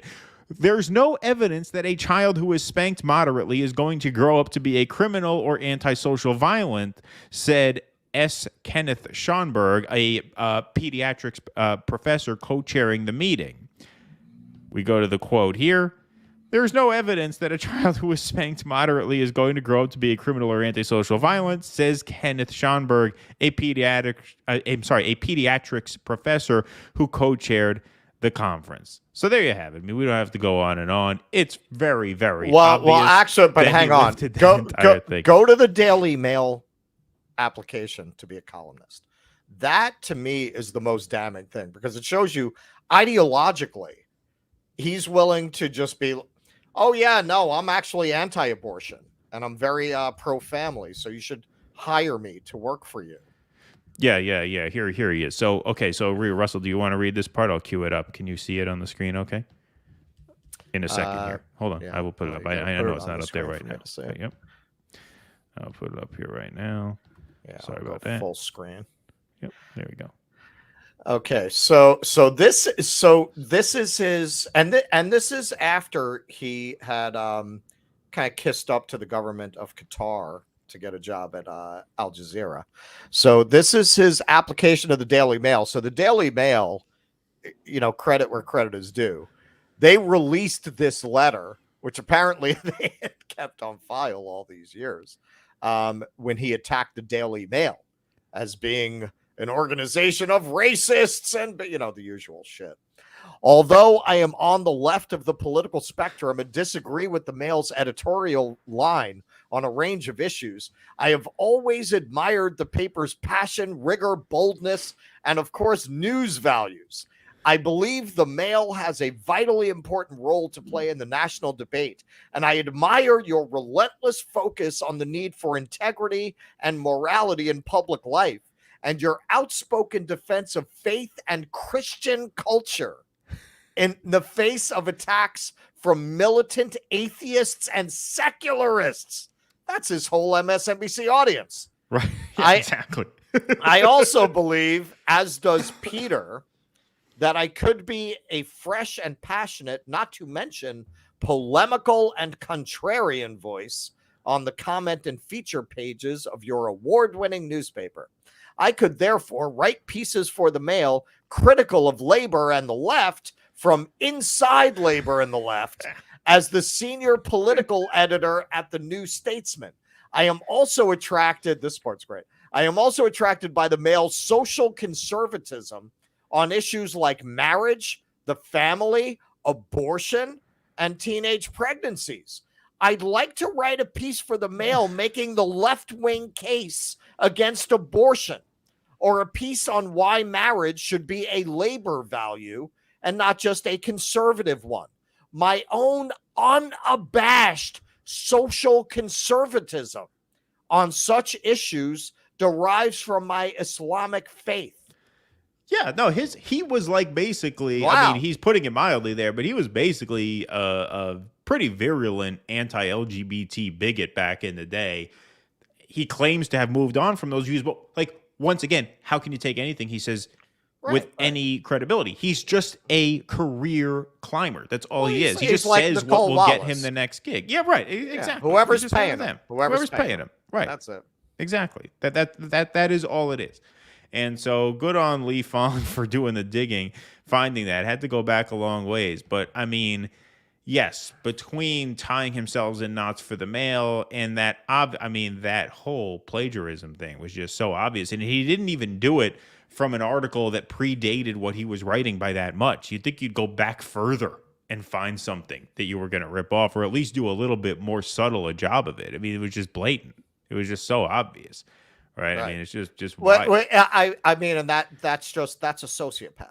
That's a sociopath. That's typical kind of sociopath behavior. Like, because of Hannibal Lecter, you know, you get there's this, you know, screen image of sociopaths as like these incredible geniuses, but no, very often, because they lack that emotional center, they make dumb mistakes. They make dumb tactical mistakes because they don't have fear. Fear is a lot of what informs you to be cautious. To just do something that blatant, you know, I mean, it's kind of sociopathic and flat out pretty dumb. But I would say more just it's just heedless of consequences and not expecting any. Right. And look, in the end, he didn't face any consequences, right? He's just kissed up to whoever was paying him for his whole career, and he's never paid any price. That's something that Fong really gets into in that article. That this is Hassan's career is a portrait of what it takes to get ahead as a pundit. Right. Oh, exactly. Just, you know, you'll never face consequences for being wrong or for being just an obvious plagiarizing cretin, as long as you kiss the ass of the elites that are paying you. Right. Right, exactly. And an outlet like MSNBC, it's very specific. Like, the grift is very specific. Whereas at like a place like Al Jazeera or even a CNN, right, it's a little more difficult to discern exactly what they want you to do. Like, yeah, they want you to stay inside certain boundaries here, but like, we're presenting this as straight news. MSNBC is very, very obvious. Okay, you are here to parrot a perspective, a specific perspective aimed at a very specific subset of the population that watches our show. They do very specific market research about these things. That's why MSNBC, all the shows are more or less the exact same thing. Right. I mean, they're the exact same thing. Just as Fox News, with the exception of Tucker, I would say, is for the most part the exact same thing also. Right. You know, and so like, when you have an ideological bent to a program, it's very obvious what you have to do. And in that Taibbi interview, it's very obvious what he had to do. He had to go up there and discredit Taibbi and all of that reporting. And he knew very specifically what he had to do in order to do it. He found 2 or 3 very specific, you know, details that he thought he could nail him on. And he went there. But yeah, I mean, look, that was a hatchet job by a hack. He's obviously a hack. I think this Lee Fong piece pretty much exposes him for that, and so that but he'll face no consequences. Oh, no. And his audience won't care. No, his audience won't care. Yeah, whenever you debate the kind of people who would reduce themselves to watching MSNBC, it what always strikes me, I don't go into that territory very much these days, but I recently had that kind of an exchange. And that's why I don't go there anymore. You could show maps, diagrams of Hillary Clinton stabbing Guatemalans, and in one ear out the other. Yeah, no, in one ear out the other. Wouldn't matter. They'd go, "Have you seen what Ron DeSantis is doing?" Exactly. Yeah. Doesn't matter. No, that's it. That's it. Right. No, there's absolutely no way, as we will demonstrate in our next segment. But let's take some super chats here. Zach, thanks for the $4.99, my friend. To act like he's incapable of breaking from the criminal Dem corporation means you have work to do, as most quietly hid from the med fascism he fought. I'm assuming you're talking about RFK, which we are getting to in our next segment. So I thought that was a haiku. Yeah, right, exactly. So hang tight. Thank you, Zach. We appreciate you. Tusker, good to see you here. Thanks for the $20. Thanks very much. Hate getting stuck at work and missing part of the show. Have you done the Kyle segment yet? No, we have not. I probably wouldn't be a good fit for either Wolf or Blythe because they are lightweights. Okay, but Michael Hudson is a different story. All right, I'll look into Michael Hudson. No, you have not missed the Kyle thing. That's coming up pretty soon. The Kyle thing is the crowd pleaser, man. That's why we keep doing them. Got to give the people what they want. John Dickinson, thanks for the $2. RFK Jr. might just be your free speech candidate. Yeah, it's interesting, but as look, we will get to that. He's not going to do a dirty break. He's not going to be there to vote. Right, he's not going to be there. He's not going to be there. Axel, thanks for the $2. Too many middle school debate team members on TV. You're talking about Mehdi Hassan, and yeah, I mean, look, that whole that whole debate culture is very prevalent on YouTube and things like that. I think there's limited use in all of that stuff, honestly. That's not to say there aren't fruitful debates to be had, but like I was saying earlier, a lot of that is theater. A lot of that is showmanship. And, it's not that there's no use in it, but to take it to the level that he did, which is on the heels of that debate, to go out and tweet the suggestion that Taibbi perjured himself in Congress because he caught him in an acronym error or a potential acronym error. I mean, what a fucking scumbag. It's one thing to be a scumbag on TV for your stupid audience, as long as you understand that it's a show for a stupid audience. You don't fucking go there. You don't take it to that level. Unless you actually have something. I'm not saying you let an actual criminal skate if you think you have something, but he didn't have anything. He knew he didn't have anything. This is ridiculous. I mean, it's just a ridiculous charge. And the fact that a government official could watch that and think, oh, well, maybe I should send him a letter. I mean, these people are out of control. They're out of control. This is fascism. They're out of control. They don't face consequences. Right. They face no consequences. They can do whatever the fuck they want. Do whatever the fuck they want. I mean, look, if you can survive giving Jeffrey Epstein tax breaks and still be put as a head of a committee questioning a journalist, what can't you get away with? Yeah, I mean, what can you not get away with? I don't know where they found her, man. I don't know. It's like all of a sudden, no one had ever heard of her, and all of a sudden, she's there doing the questioning. It's crazy. All righty, let's go to RFK, right? That's next on the docket. Yep. So we're going to do a little bit of Democratic primary politics here. RFK heading into our fun little Marianne segments.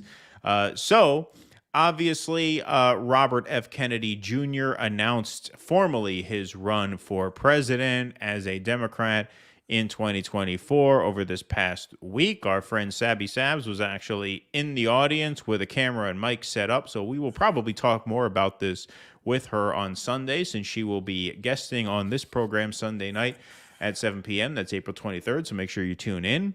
But in the meantime, let's take a brief look at a snippet of interest from RFK's speech here. Unlike Marianne Williamson, RFK did make mention of Joe Biden's foreign policy and his failed strategy in Ukraine, so credit where credit's due. Let's take a look at this.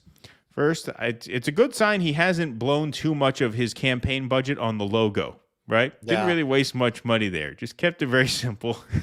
that is the simplest and laziest logo I've ever seen. It's just literally someone typed out on a piece of poster board, Kennedy24.com. Okay, good. He made it himself. Perfect. All right, here we go.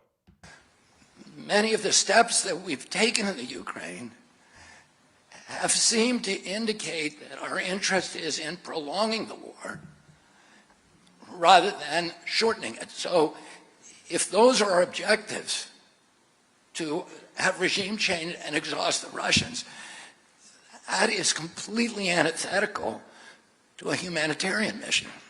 If it's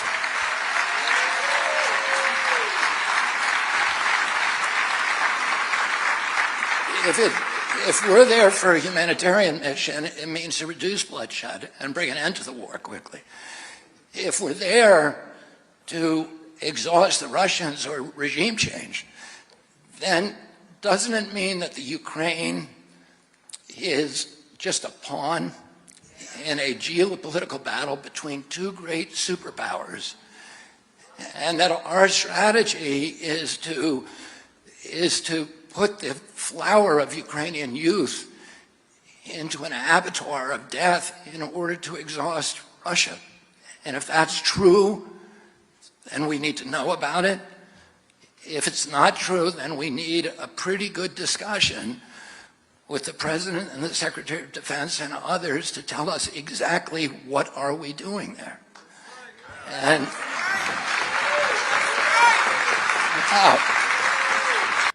all right, so there you have it. So that was part of the speech. Like I said, I imagine we'll talk more about this with Sabby on Sunday. But obviously, no issue with anything he said there. I give him credit for, unlike Marianne Williamson, A, being right on this issue, and B, being willing to actually challenge the incumbent president on this point that he is ostensibly trying to unseat. So, yeah, no doubt credit for bringing that up. It is...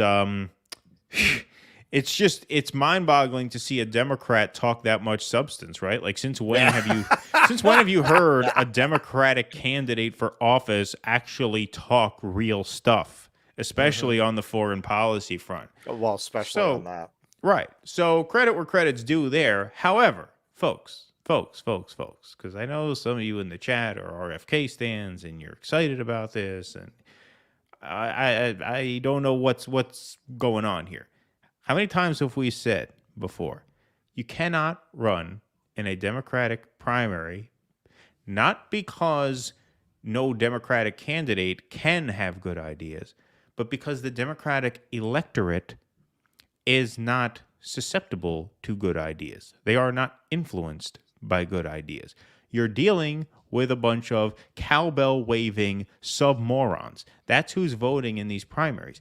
Therefore, what Robert Kennedy said there makes sense to 20 to 25% of Democratic primary voters. And of those 20 to 25% of primary, at best. And of those, how many of them would actually say, you know what, God damn it, he's right about that, I'm voting for him? Very few, because even the Democrats who are right, they're fucking pussies, they'll never do it. Right. So what are you wasting your time for? Folks, this is still a massive fucking waste of time. You cannot run as a Democrat, period. I thought we were clear on this. What, you think we were fucking bluffing? What, you think we're just waiting for Robert Kennedy Jr.? What, you think we're saying this for no fucking reason? It doesn't matter. Look, my issue wasn't even so much with Marianne on a policy level. I mean, look, I could never have endorsed Marianne Williamson because she's wrong about the Russia-Ukraine thing. That's just a deal breaker. Like, I just can't go there if you're wrong on this issue, right? But if Marianne had promised a dirty break from the Democratic Party, i.e. if and when, obviously, I lose the primary, I'm going to pursue an independent run, either on a third-party ballot line or a write-in or just run as an independent, right? If she had promised that, like I said, given the Russia-Ukraine stance, I couldn't have endorsed her, but I'd have said, all right, you know what? Good luck. I'll lay off. I'm not going to tear you down here. Same thing with RFK. You promise a dirty break, I may even get on board, but he's not going to do that. You're right. You're running as a Democrat. You're funneling energy into a corrupt party of illegitimate scum and garbage. That's all you're doing with this run. Just because he's better on the issues doesn't change the fundamental fact that the electorate is unreachable. You have an incumbent president who, with the might of both his campaign and all of the added machinery behind it, not just the DNC, but the PACs and the super PACs and all the different various state parties and things like that, they're just going to railroad anybody who gets in his way. You're still wasting your time just as you are in a Marianne Williamson campaign. So I understand some of you are more sympathetic to RFK than you are to Marianne. God bless you. That's your right. Okay. I probably am with you on the substance of that. But come on, this is still a fucking waste of time, and we still should not encourage anybody to donate their limited time or resources to RFK. Okay, so I think something that some of us on the left aren't very in touch with, because this came up, I've been doing more research. His book was a huge bestseller, talking about the schmack scene and Bill Gates and pharmaceutical companies around the world. I'm not going to comment on what I haven't read. I'm not. I want to do a segment in my planned series, People Who Should Be in Prison, about Bill Gates. So I probably wouldn't disagree with him very much about that. It's interesting hearing him speak. I would say that he's conscious of the Kennedy legacy. And if you look at some of that rhetorical flourish and depth of language and thought, it evokes his father and his uncle much more than modern day politicians, using a turn of phrase like the flower of Ukrainian youth into an abattoir. Yeah, that is a classic kind of Kennedy-esque use of language and imagery. It's an older style of speechifying that was really aimed at a smarter, better educated population, frankly. You listen to some of these speeches from his father, and it's so striking how much more depth of thought they had than anything that you would hear from a politician today. So there's that, and that's interesting. But he's a candidate. I guess he just can't even imagine not running as a Democrat, or running within the Democratic Party. It's just not in his worldview as a candidate. But yeah, it's a monumental waste of time. It was very interesting to me and kind of funny watching, because they covered this on Breaking Points. And I was very curious how Crystal was going to handle that. And she handled it by trying to make him and Marianne Williamson one thing. Well, this really shows that there's a lot of appetite for it, because they were covering a poll that gave him 14% after his announcement. And she's like, well, it shows what between him and Marianne, you're looking at what? A huge number of Democrats who don't want to vote for Joe Biden. She tried to make it part of the same thing, and not point out that Marianne came in first. And, what is she polling at? 4? The last that we heard, and he's got 14. And that's really on not only the Kennedy name, but I feel like this went under my radar. I'm assuming it went under your radar too.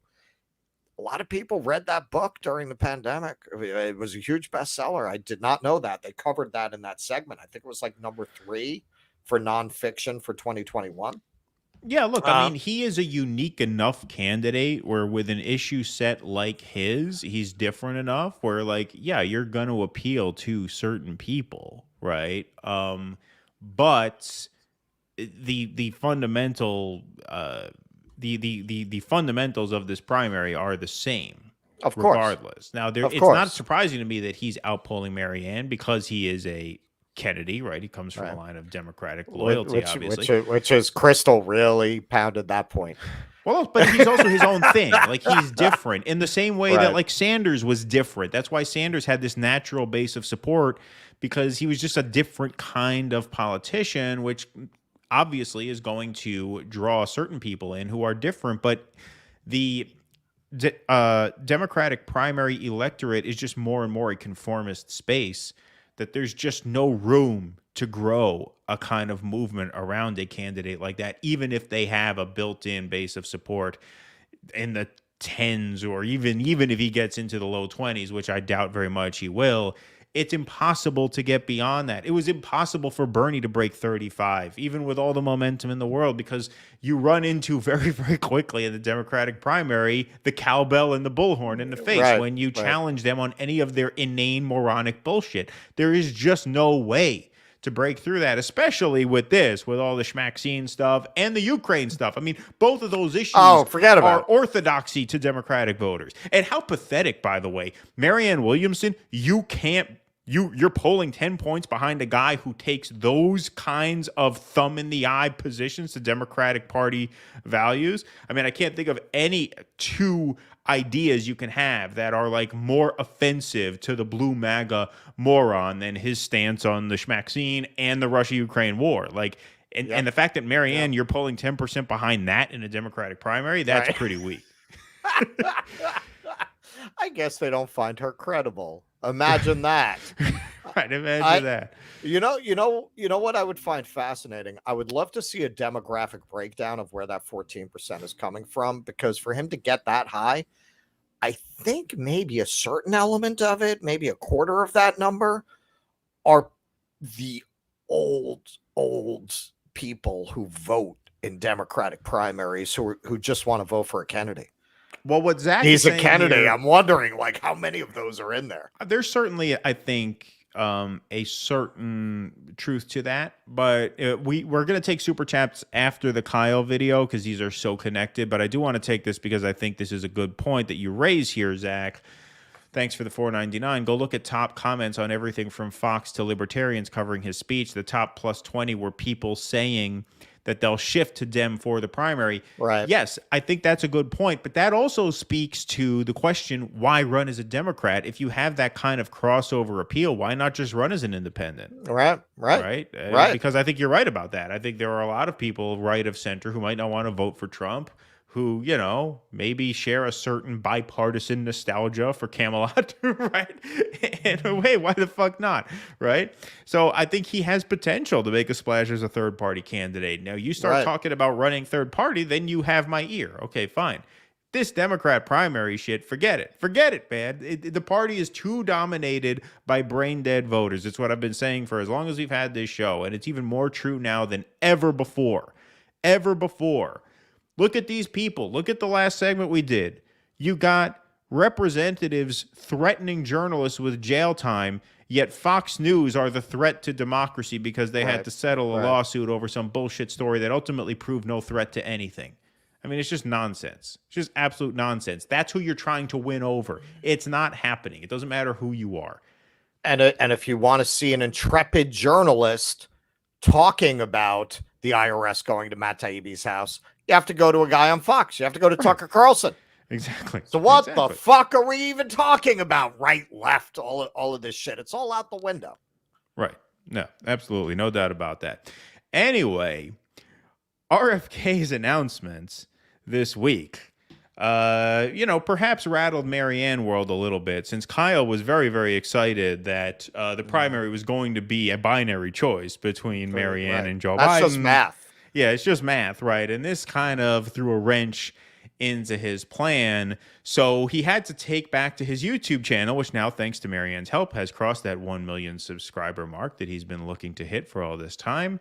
And he had to gin up some more good news on the Marianne Williamson front. So once again, I apologize for doing this again. This is a very, very serious evening of news. There was a lot of very serious material that we wanted to cover this week. I feel like a little bit of a schmuck covering this again, but in the spirit of 420, where people are kind of chilling out and having a good time, we had to do some comedy tonight. Wasted. Yeah, exactly. We had to do some comedy tonight. We had to lighten the mood a little bit, and I think this will do a pretty good job of doing that. Let's hear Kyle Kulinski break the good news that Marianne Williamson is the queen of TikTok. Is no fan of Marianne Williamson at all. So she's going to have to get support elsewhere. Well, guess what? I mentioned this briefly to you guys the other day, but now we actually have I just love how he's such a fucking clown. Well, guess what? Guess what? The media is against her. She's going to have to get support elsewhere. But guess what? It's like he's announcing a movie trailer. Yeah. Right? Yeah. Guess what? Here's the plan, guys. Well, that's what's been so sickening about all of these videos. Going back to that original cringy bed one, where, Crystal starts, dropping her punditry. Okay, so this is Ray Buckley. He's a big guy in New Hampshire. Right. And this is what he's saying, to make it all sound reasonable. They're trying to build this. You know what this reminds me of? When they dropped this big Beatles remix and they tried to build up enthusiasm with the slogan, Beatlemania struck in 1964 and now it's happening again. It's like, no, it's not. No, it's not. People who are 75 are buying that shit. Right. What are you talking about? Oh, yeah. No, guess what? Guess what's happening? Remember how Bernie made you feel? Oh, there's going to be Bernie with power crystals now. It's just disgusting the way they're pimping out the trust their audience has in them to push this narrative. Of course. All right, let's let this play. Elsewhere. Well, guess what? I mentioned this briefly to you guys the other day, but now we actually have a good article written about it. Marianne Williamson is... Article by who? Friend of show Ryan Grimm getting in on this here. So here we go. He's citing an article by Ryan Grimm. Here, let me just kill this. Sorry. It's one big club and we ain't in it. I don't want to sacrifice the brand too much, but I'll get our logo out of the way so we can see this whole thing. All right, here we go. Taking over TikTok. She's become... I love this. This is the funniest one. That's why we had to do. They have a good article written about it. Marianne Williamson is taking over TikTok. Oh, she's wow. The queen of TikTok. Wow. Is she becoming a man? Is she transitioning? So the younger generation... She's taking over TikTok. She's becoming twerking? Yeah, she's twerking. Becoming the queen of TikTok. Marianne Williamson is taking over TikTok. She's become the queen of TikTok. Listen to this bullshit. So the younger generation, they have their candidate, and their candidate is Marianne Williamson. What the fuck are you talking about? The younger generation has their candidate, and that's Marianne Williamson because she's doing well on TikTok. First of all, she's not doing that well on TikTok, which is the ultimate hilarity of this whole story. She's not even doing that well on TikTok, which we'll get to in a second. The younger generation has their candidate because she has a few TikTok videos that did well. It's twerking videos, people pretending to have multiple personality disorder, poor girls who have worked themselves up into developing Tourette's from watching other people with Tourette's, transitioning videos, detransitioning videos, and then Marianne. She's on her way. Here we go. All right. Grimm writes this in The Intercept. Marianne Williamson, fusing Bernie Sanders and early Jordan Peterson, is taking over TikTok. Marianne Mania is gripping TikTok. So before we continue, let me touch on that point real quick. I actually think that's a really interesting description from Ryan Grimm because I think it's true, right? Like Marianne Williamson is like part Bernie because the agenda is very similar, but also there's something she has that Bernie didn't have. Bernie's like the very, blunt, straightforward, no BS, like universal health care, Medicare for all, higher minimum wage. The country's corrupt. Let's fix it. Like just very boom, boom, boom, boom, boom. Right. And I relate to that. I feel like I'm more, like that than I am anything else. But Marianne Williamson does have that thing where her background makes her more spiritual.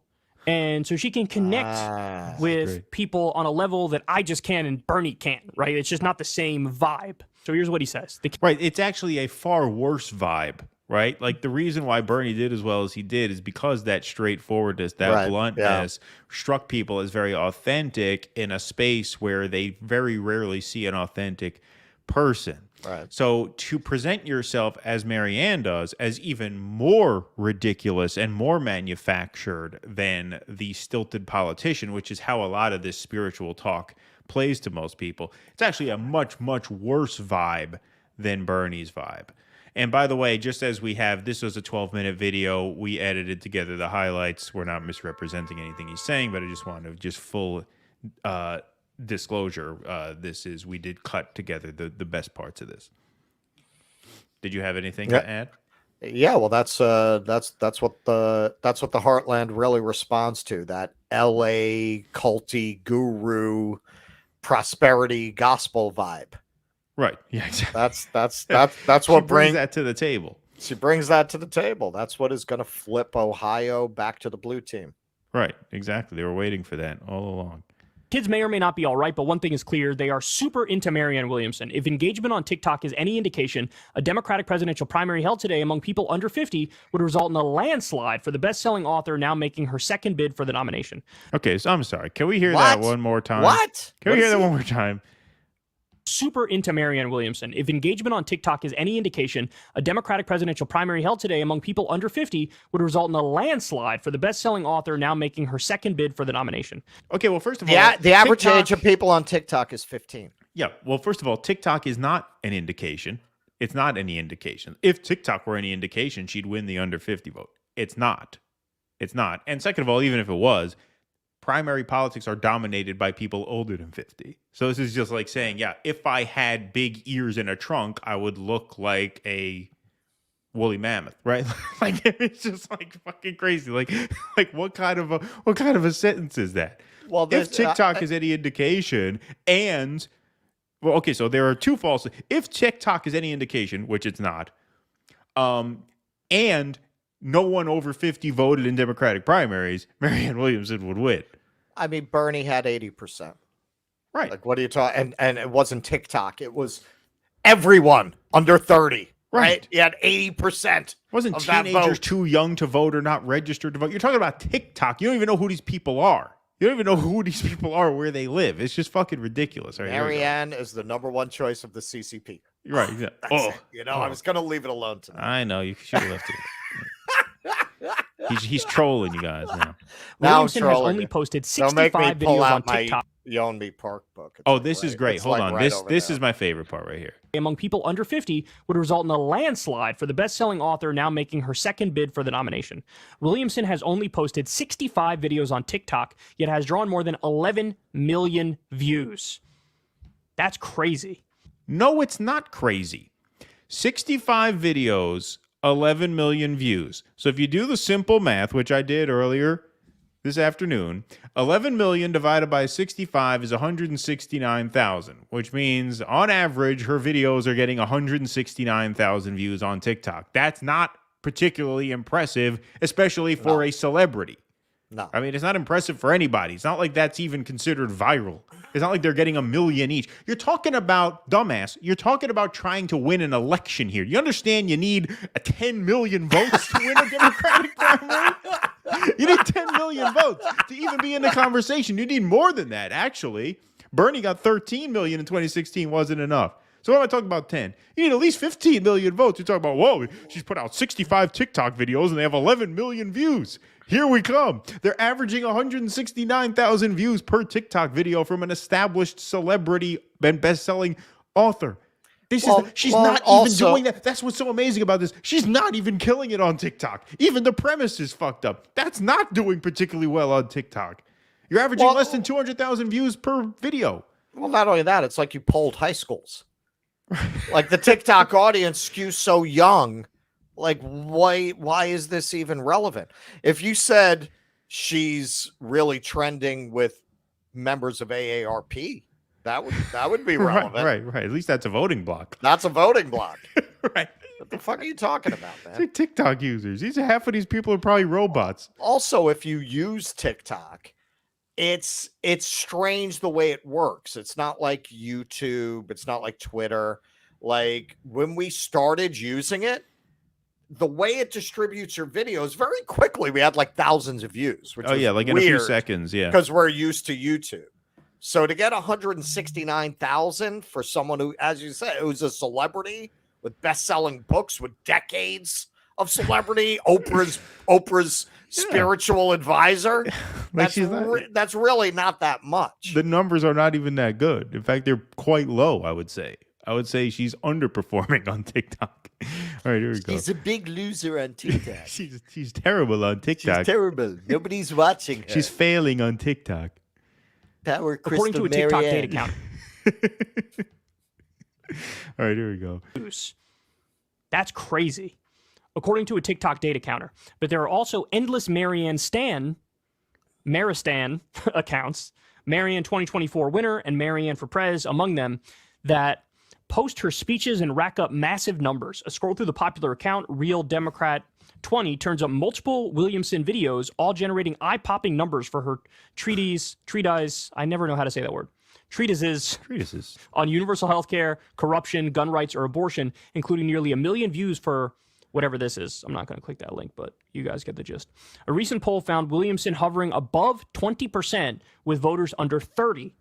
Far higher than she reached in the crowded 2020 field, suggesting the buzz on TikTok is translating into real support, or that real support is producing the buzz on TikTok. Quote, you understand, as Russell said, Bernie got 80% of the youth vote, and it wasn't enough. You're at 20% of the youth vote, and you're acting as if that's a good thing. What does that mean? 80% of people in their 20s are voting for Joe Biden?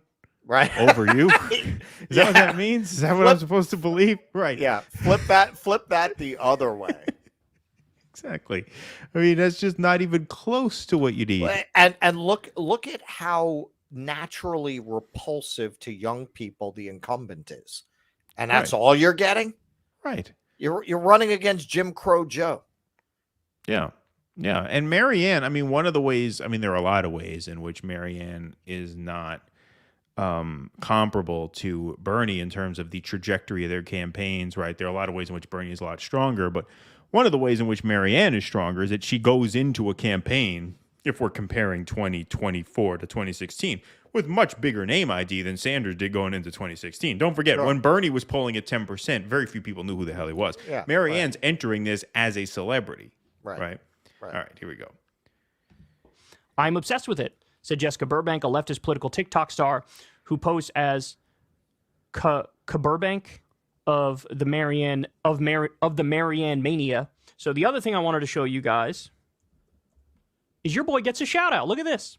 Oh, wow. Look at this. Oh, our boy. Let's start. Our boy is getting a shout out. You know, I can see why the Vanguard like this guy, because they share that just shameless self-promotion streak where, like, they are just totally willing to pretty much project to their audience directly that we're doing certain things for the clicks and the attention and for the subs, not because we mean it. Like, he's pretty much just saying right in the video, hey, I'm making out pretty well on this myself because she's giving me a shout out here. Look at how your boy is doing. Look at how your boy's doing.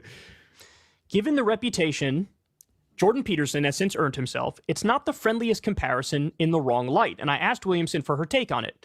Quote, now she's talking about Jordan Peterson. When he began, I really liked him, and I've watched with horror as he moves in the extreme right-wing direction, she said.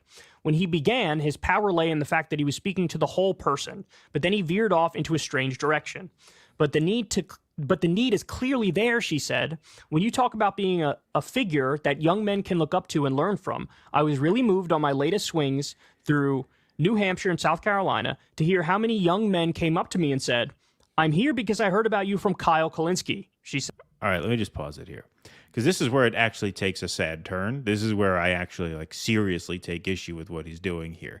I'm here because I heard about you from Kyle Kulinski. So he's taking a lot of pride in the fact that he is selling a lot of these young people on this complete bill of goods here, just selling them this utterly false hope. And look where this goes. Said, referring to the progressive YouTube broadcaster, and then proceeded to tell me things that had nothing to do with politics, that had to do with the fact that they had been floundering, not knowing what to do with their lives, going into what they called some dark places. Hey, your boy gets a shout out. I mean, that is sociopathic. Like, it's truly diabolical to be able to read that sentence, right? And then proceeded to tell me things that had nothing to do with politics, that had to do with the fact that they had been floundering, not knowing what to do with their lives, going into what they called some dark places. Hey, I got a shout out here. Look how he finishes this. Deeply appreciate that. I deeply appreciate that. Whatever little way I can contribute to helping people, I'm ecstatic about that. Whatever little way I can contribute to helping people, like selling people false hope on an obviously doomed and deeply unserious, yes, to borrow a phrase, candidate, you actually are proud that these people who are coming out of dark places and floundering and feeling hopeless, you're actually proud of the fact that you're selling them this line of bullshit, which you must know is only going to end exactly where the Bernie 2020 campaign ended. Do you remember what it felt like after Super Tuesday? Do you remember how deflating that was? Do you remember how hopeless we all felt? We thought we were on the 5-yard line. Turns out the whole thing was a mirage to begin with. Do you remember how deflated we all were? Do you remember how pessimistic all of us were for the future, for the year after that? And to some extent, we still are. We've just dealt with it. We've just processed it better by now. You're actually proud of the fact that you are dooming these young people to that same exact reality, and so shameless as to say, hey, your boy's doing well. Hey, because he got to 1 million subs off of this. This is what I told you from the beginning. This is all about growing his channel and growing this brand. And now he can read a paragraph like that about how young people who are desperate and hopeless about the future have been sucked in largely by him to this fake ass campaign. And your reaction is, well, I'm happy to help. Help who? You're helping yourself. That's all you're helping here. It's very obvious you're the only one being helped. You finally crossed that 1 million subscriber plateau. That's why you're ecstatic about this. Hey, I'm getting a shout out. She gave me a shout out before. She tweeted out when he crossed the 1 million subscriber mark. It's just diabolical to play with people's emotions in that way, which is what he's doing. That's what this is. That's what really disgusts me about the whole thing. The way that both of them, him and Crystal, are, and more than her, she has more credibility to protect. There's only so far she can go with this Marianne Sten thing. But it's just so disgusting what he's doing to, his people. You know, you have all these people who are going to wind up wasting their time to no good purpose for, this deeply troubled and abusive woman, according to, I think, some very credible reporting. To what end? You know, I mean, you're right. Just to not at all care about what the consequences of that are for these. Let's face it, they're mostly going to be young kids, you know, in their 20s who are going to get involved in this. I mean, in the end, I guess for us, we should encourage this because they're going to end up on our show. Yeah, I mean, they will be by the time this is over. They will be radicalized eventually. That is true. I mean, I'll be very interested when her campaign collapses to see if it actually affects his subs, if he loses a lot of those subs, because now he has really tied himself to this campaign, and it's kind of creepy the way she's tied herself to him. Right. Because there's nobody else out there willing to shill for her campaign like this. So he's really the only person she has. So that's why she's dropping his name. She wants to keep him in the tent. She doesn't want him to say, you know, I better get off this sinking ship. This is not going the way I thought it was going to. And in the end, there's going to be a lot of backlash against me for steering people into this completely useless, worthless exercise. So, you know, that she's dropping his name. She wants to, it's such a mutual grift what they have going on, and it's so obvious. Right. Yeah. No, I mean, I think that's absolutely right. All right. So we take some super chats and then do Chicago. Yeah. All right. Super chats. And then we're going into the final segment of the evening here. Let's see. Zach Boyles. It's easy to block out how terrifying things got, but a few people, doctors and nurses. Oh no, this one we read already. Sorry, Zach. You did another one here. Excuse me. Are you just trolling, Russell? RFK Jr. broke from Schmovid while his fellow Democrats called him murderer. You think he would just Bernie when they cheat? What you think he's going to do? I do. Yeah, you think he's going to do a dirty Otherwise, break? he would be saying it straight out right now. Right, he'd be saying it right now. Why isn't he? Because then he'll get support from people like us. Why wouldn't he just say it? Right. And by the way, the point of announcing that is to leverage that threat against the party bosses, against the party brass. Exactly. Right. You want to make that clear. If you're going to do that, if you're going to do a dirty break, you want the voters to know, hey, let's do this the easy way and give me the nomination. Because if you don't, then I'm going to run third party and I'm going to hand the race to the GOP. So if you were going to do that, you would announce it at the outset. You wouldn't save that. That's not a card you would keep close to your vest. You would That's show it. that immediately. So That's yeah, it. no, he's not going to do that. I'm sorry. When I'm trolling, you'll know about it. I'm Yeah, a you'll very know. obvious troll.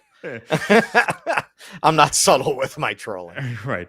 I wish RFK Jr. Thanks, Virtuoso. I wish RFK Jr. and Marianne, I guess, nothing but the best, but I'm just waiting for the ending of this film. Thank you, Virtuoso. And by the way, we had a patron caller in here, Winnetou Livre. We were going to admit you in just a second, but you left. If you do want to talk, by the way, if you're new to the caller show, some people just watch from backstage. You're welcome to do that. If you want to talk, if you're a Patreon member or a paid Substack subscriber, one of the perks you get with that is call-in access to these shows. The way it works is if you turn your microphone on, that is a signal to us that you would like to speak. And at that point, we will admit you at a convenient time. So if our caller does want to call back, we would love to hear from you, especially since we haven't heard from you before. So just want to make that clear for you. Okay, long story short, thanks for the $2. Can't we be blue-pilled for Bobby Jr. for one day? All right, you know what? In the spirit of 420, I'll give you today, but that's it. Don't bring this energy into the next show. It's annoying. All right. But yes, in the spirit of April 20th, I guess we can let it pass. All right. T-Money, thanks for the yen. 200 yen. Can't wait to see how the DNC destroys RFK. Well, this is the same answer that we gave to the Marianne thing. They would destroy him if they had to. I don't think they're going to have to. This is not going to be a close race. Like they're not going to have to. No do one's any going to get kind any of shit. momentum. No one's going to get any momentum. They're going to freeze everybody out. If by some miracle they do, South Carolina is first, and that will be that. Right. All right. The Guilty Man, thanks for the $2. Haven't seen you here before. RFK Jr. still believes in the party, unfortunately. Yeah, I mean, I think a big part of that is the Kennedy name. You know, and as Russ said, I mean, he does have a charisma. That phrase was very much out of the Kennedy play. It was just something you would hear someone say 60 years ago, right? I mean, and he does have a way of communicating that just evokes that old-time thinker, that old-time leader, back when people actually looked for those kinds of qualities in political representatives, whereas now they obviously don't. So yeah, look, he has certain talents, obviously. But yes, he still believes in the party. I mean, that really started with Reagan, the idea of like the soundbite presidency, that you don't need to make those kinds of elaborate speeches, that you can rely on Hollywood tropes and more screenwriting kind of speeches. Right. We're going. We don't need roads. That really came in with him. Yeah. I mean, the whole showbiz quality of it. Even Obama. I mean, Obama was a great orator, but in terms of substance, the speeches were really nothing much. He was a great actor. He was a great presenter, right? He could go out and sell something. Yeah. But the material itself was fairly boilerplate. Black Freud, thanks to the $5. This is not Camelot. RFK Jr. is a niche guy, not a savior. Yeah, look, I mean, you know, one of the things he tweeted out, he tweeted out something about how what we have now is not free market capitalism, it's crony capitalism. Those are all kind of stale talking points, I believe. So yeah, look, I mean, I'm not a huge fan, to be honest. But I mean, he's obviously better than Marianne, and, you know, on substance, I mean, yeah, sure, gun to my head, I'd probably vote for him in a primary, just on the Ukraine issue alone, honestly. But that I don't want anybody to confuse that with support, because I obviously have no interest in supporting him at all, and on the merits, I probably wouldn't vote for him. All right, so here we go. Justin B. We got some callers in the waiting room now. So like I said, guys, if you do want to call, if you do have want to say hello, just unmute those microphones, and that'll be my signal to let you in. All right. Justin B., thanks for the $10. Spot on, Keaton. Why can't some people understand that there's no point in supporting any candidate in the Dem Party primaries? Makes zero sense. Well, yep, you're preaching to the choir here, my friend. Thank you very much for the donation. All right, we're going to take a patron caller who we have not met before, Winnetou Livre. I mean, winning me over already with the Dr. Strangelove shot. Yeah. Well, what can you hear me? Yes, we can hear you. Okay. Is that Robert Kennedy? I was going to... Yo, you stole my line again. Second line of the night he stole from me. I was going to say, are you RFK? That I'm the last person who should be talking about the way Kennedy's voice sounded, but All right, whatever. No. I was going to get back to Kyle and his attachment to Marianne Williamson. I don't know what he expects from the massive TikTok users falling in love with Marianne, because I've been on TikTok a few times. I don't know if you have. Yeah, we thought about building an audience there. We decided against it. Yeah, it doesn't strike me as an overly serious audience. No, that's putting it very diplomatically. I mean, Kyle is doing a victory lap on Marianne Williamson's behalf because TikTok users who can't vote like her. Right. TikTok is where people go to figure out which mental disorder to develop in order to have a marginalized identity. Yeah. Yeah, I mean it's pretty much bottom of the barrel. But yeah, no, look, obviously it's counterproductive. Look, I mean, it's not. This is just one more non-story. I mean, she's not even doing that well on TikTok. 11 million views over 65 videos. That's less than 200,000 per video. That's I don't know what Ryan Grimm thought he was going to get out of it. Yeah. That I really don't get. Exactly.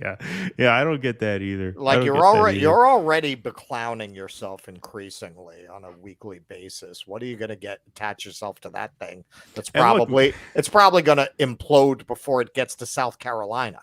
And look, it's not like if you're Ryan Grimm, it's not like you're starved for material this week. Like news has been coming in faster. There's so many things that we can't cover. They just dropped the charges on Alec Baldwin that broke like half hour before we went on. Yeah. No, I mean there's tons of stuff going on. Why you would pick this to write about is insane. But thank you for calling and thank you for your support. Where are you from? I am from Massachusetts.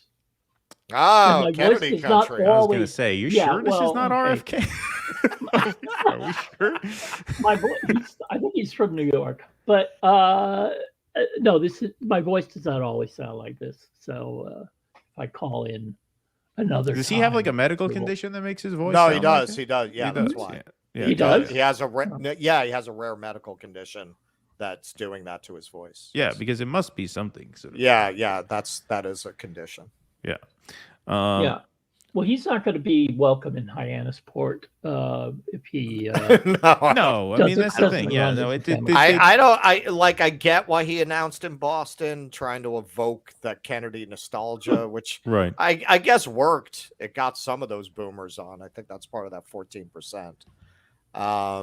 But he might as well have just announced he lives out. I met him decades ago. I met RFK. LA's weird like that. Like you'll just have celebrities sitting in a coffee shop holding court. I was in a coffee shop. I was working for Democrats. I was canvassing for Democrats in LA, and they brought us to a coffee shop where RFK Jr. was holding court. That's when he was still in good standing with the party. Is he really a celebrity though? I mean, sure. RFK Jr. Recognizable. Yeah, for sure. All righty. Well, thank you, sir. All right. Sorry, go ahead. Okay. Have a good. No. Take care, gentlemen. You sure? I can hardly speak. So, you're all right. No, thank you so much for calling. It was great to meet you, and thank you for your support, welcome. Obviously. All right. Thank you, not RFK Jr. Bye. All right. While we're stopped here, we'll take another caller who we have not met before. Elon, you're here. Nice to meet you, Elon. Can you hear me? I can, indeed. Okay. What's up? I'm just curious what your thoughts are on, I watched Breaking Points earlier today, and they talked about RFK Jr. Yeah. And Crystal was very dismissive about the 14%. Yes. Well, because you guys caught that. Well, because she said, did you watch it, Kate? I did. No. She because apparently they polled people who had voted for Biden. So it was not specific to the Democratic primary voters. It was voters who had voted for Biden, which adds up to the support he has from Republicans because of his stance with the schmaxine. So yeah, I mean, that is a valid point regarding his support, but he had 10% with Democratic primary voters before he even officially announced. So there's not really much reason to think he wouldn't be in that range anyway. Yeah, look, she's saying that because she wants those points for Marianne. Right. And like I said, she lumped them in together. Well, I'm just wondering why they don't bet on both horses, or do you think it's just that they went so hard for Marianne at this point? Our theory is that Marianne is their mistress, Kyle is the bottom, and the double team. I mean, that's our real theory. Look, they wanted Marianne. Marianne is much more on brand for them. I mean, this is what people have to understand about all these shows. Breaking Points is different because you got Sagar there, who is a right-wing populist type.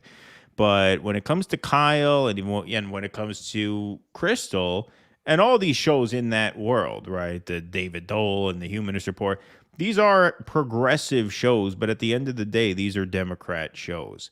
And so that schmaxine stance of his is not popular in that crowd. It's not popular in that crowd. And I'm not saying it's popular with me, by the way, but his Ukraine stance is not popular with that crowd either. They don't talk about this shit very often. I mean, how often do you see Mike Figueredo or even TYT or even Crystal, really? How often do you see them really try and red pill people on the Russia-Ukraine stuff? They don't. So he's just not on brand for them. This is branding for these guys. Marianne is more on brand because she is very much, I mean, look, she takes from the Bernie platform pretty much line by line, because if you notice, Bernie sucks on the Ukraine issue too, right? Bernie's not good on that issue. He sucks on that issue. So look, Marianne is the heiress to the Sanders movement in their YouTube world, right? As they imagine it. Like I said, the most depraved audience on YouTube. Yeah, I mean, so look, this is branding for them. She's the most on brand. They want her. They don't want anybody getting in her way. They thought they weren't going to have anybody else in her way. They thought this was going to be a two-person race. They were very, very excited about that, and now it's not. And she was still pulling a 4%. Right. Against Joe Biden. Exactly, yeah. Was that all you had? Any other questions? No. All right. Just remember, just out of other was ahead of her. Where are you from? Connecticut. Connecticut, all right. Miserable highway state between New York, Boston, Rhode Island. Yeah, my brother-in-law lives in Granby. They just got a house there. That's right up north. All the people to the north of us today. Near the Mass border. Well, they're to the south of me because now I'm up here. Oh, right. Vermont, Yeah. Latitude line, actually. Yeah. So I'm out north of you, but you guys are east of me. Yeah, big New England audience this evening. All right, well, Elon, great to meet you. Feel free to call in anytime. Thank you very much for your support. Have a nice evening. All right, you too. You too, brother. All right, so you got to meet some new people tonight. That's nice. Always nice to meet some new callers. All righty. My therapist tells me I should do that. Well, that's good. So get out. Meet some new people. Meet some new depraved audience members. Yeah. Meet some new... Now I can tell her this week that I did. I met some new... Although these guys were actually not depraved. These guys seemed like pretty centered, well-adjusted people. Listen, it's a change man, of pace. I am freaking amazed, especially after we did the Buck thing, that we have not gotten one of the psychopaths that really hates us sign up to Patreon just to call in. I'm shocked that hasn't right, and then cancel it, so they didn't actually have to pay us anything. Just to call in and scream at us. Right? Yeah, no, that did not happen. We actually made it out alive there. Okay, Underhill. Thank you for the 420. Happy April 20th, indeed. I'm not a POC guy myself, never have been one, but if that's your thing, God bless, obviously. Meteor Dreams, thanks for the 199. Marianne's campaign will end up like the SpaceX rocket. Yeah, that was some launch. We could have covered that today, too. That was something that we may have wanted to put in as a headline because that's definitely very memeable there, the explosion of the SpaceX. Zach, With COVID, you guys still have the spit lib blinders on. All right, listen. I thought we've been through this with you already because you put a giant post on our Patreon exclusive video about this. So I thought you kind of understood where we are on this. Like, there are certain things that YouTube will just not allow us to talk about, and so we just can't do it. If you want to hear what we have to say about 99% of issues, then issues like this, we just, it's just not worth talking about in this forum. There are house rules, and if we don't play by them, then we won't have any show in any forum. And we've said it over and over again, and we're not bullshitting, but it's just we haven't grown to this point where we would like to start doing Rumble exclusive and Substack exclusive videos and streams where we can talk about some of the stuff that we can on the public channel. But we try to do that on the Patreon feed. So thank you, Zach. I appreciate this. You're the one stuck on the party, not him. No, we're not. No, we're not. I mean, how could you say that? He's the one running as a Democrat. I'm the one saying if you're running as a Democrat, I'm not interested. He kicks off as a Democrat. So what? What do you mean kick off? He's not doing a dirty break. He hasn't even whispered or hinted. Right. I mean, he's doing I think that's wish casting on your part there. I mean, I think that's just wishful thinking. There's no indication that he's going to do a dirty break. Right. And speaking of getting bigger, Keaton's been telling me to stop doing this for a long time. Yeah, I can't play with you all down in the comments anymore. Like, I'll still come in when it's not an argument. I had one of these psychos chase me to Twitter yesterday.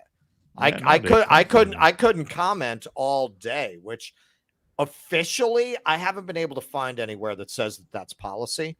But this has happened to me multiple times when I go back and forth with one of these fucking psychos where I can't comment afterwards because they complain. They flagged a comment, and I think what happens is YouTube just stops you from commenting until they review the flagged comment. And because I don't put anything up that's really, that out there. Right. That's actually bannable. It gets restored. But yeah, man, I mean, we're getting too big, man. We got too many of these psychos running around.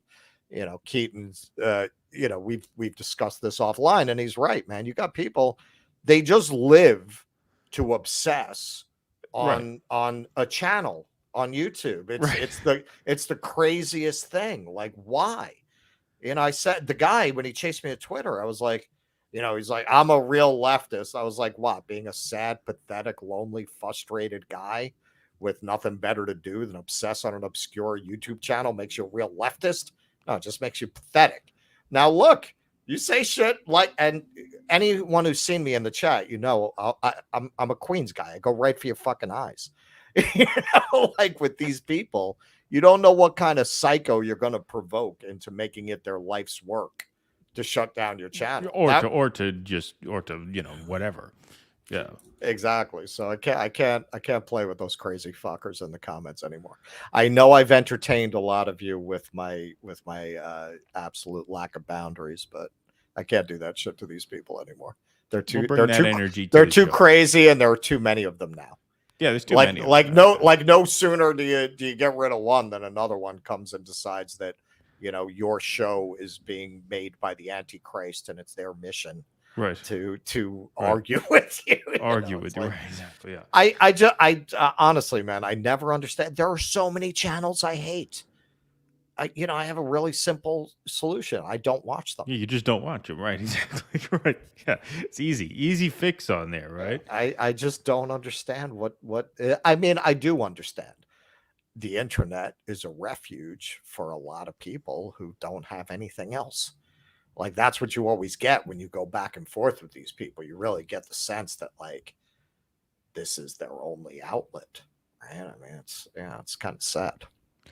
All right, let's take a few more of these, and then let's just so we're up to date, and then we'll do our final segment of the evening here. Virtuoso, want to credit Walter Grace in the comments for calling Kyle Dem and M. Yes, I've heard that one before. That's a good one. Thank you, Virtuoso, for that shout out.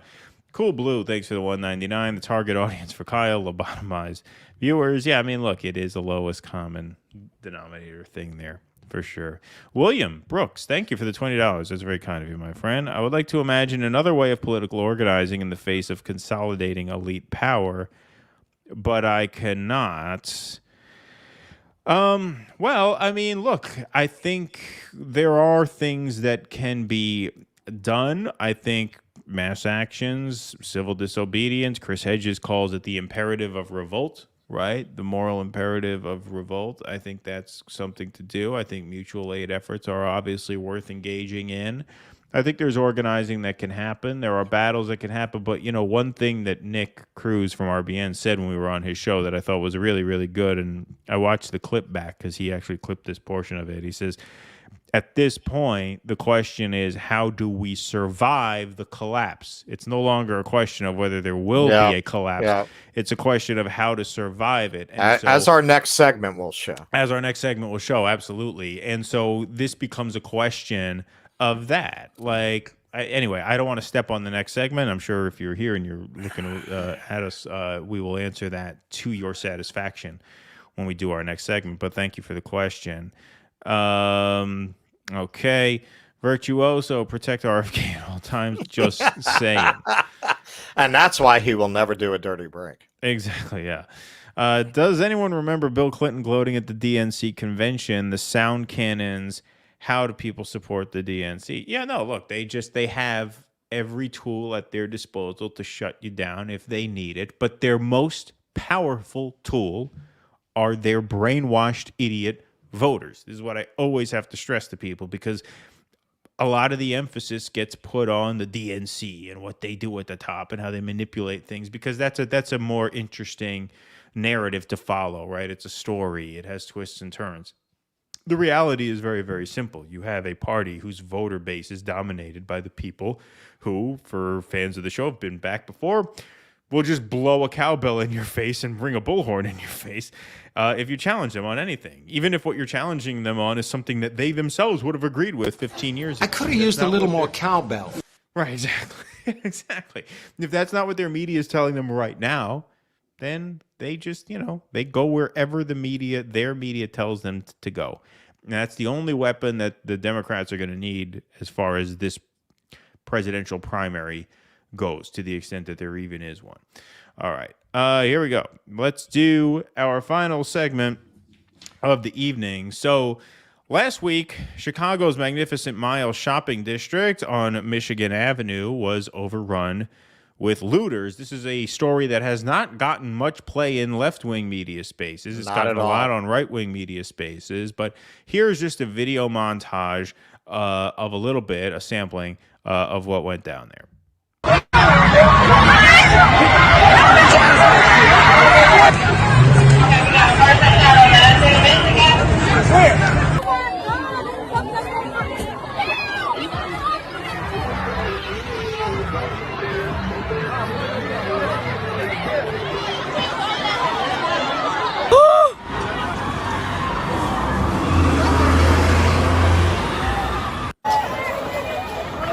Here's the Nike store, just in broad daylight here.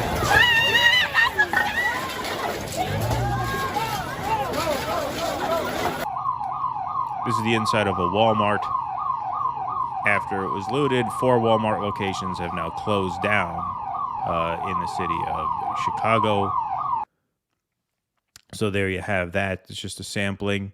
Now, when Mayor-elect, he has not taken office yet, but when Mayor-elect Brandon Johnson was asked about this, asked to respond to the looting, he made news by giving the following answer, which did not sit well with a lot of conservatives or even a lot of the sort of centrist, more right-leaning neoliberal Democrats and their media people.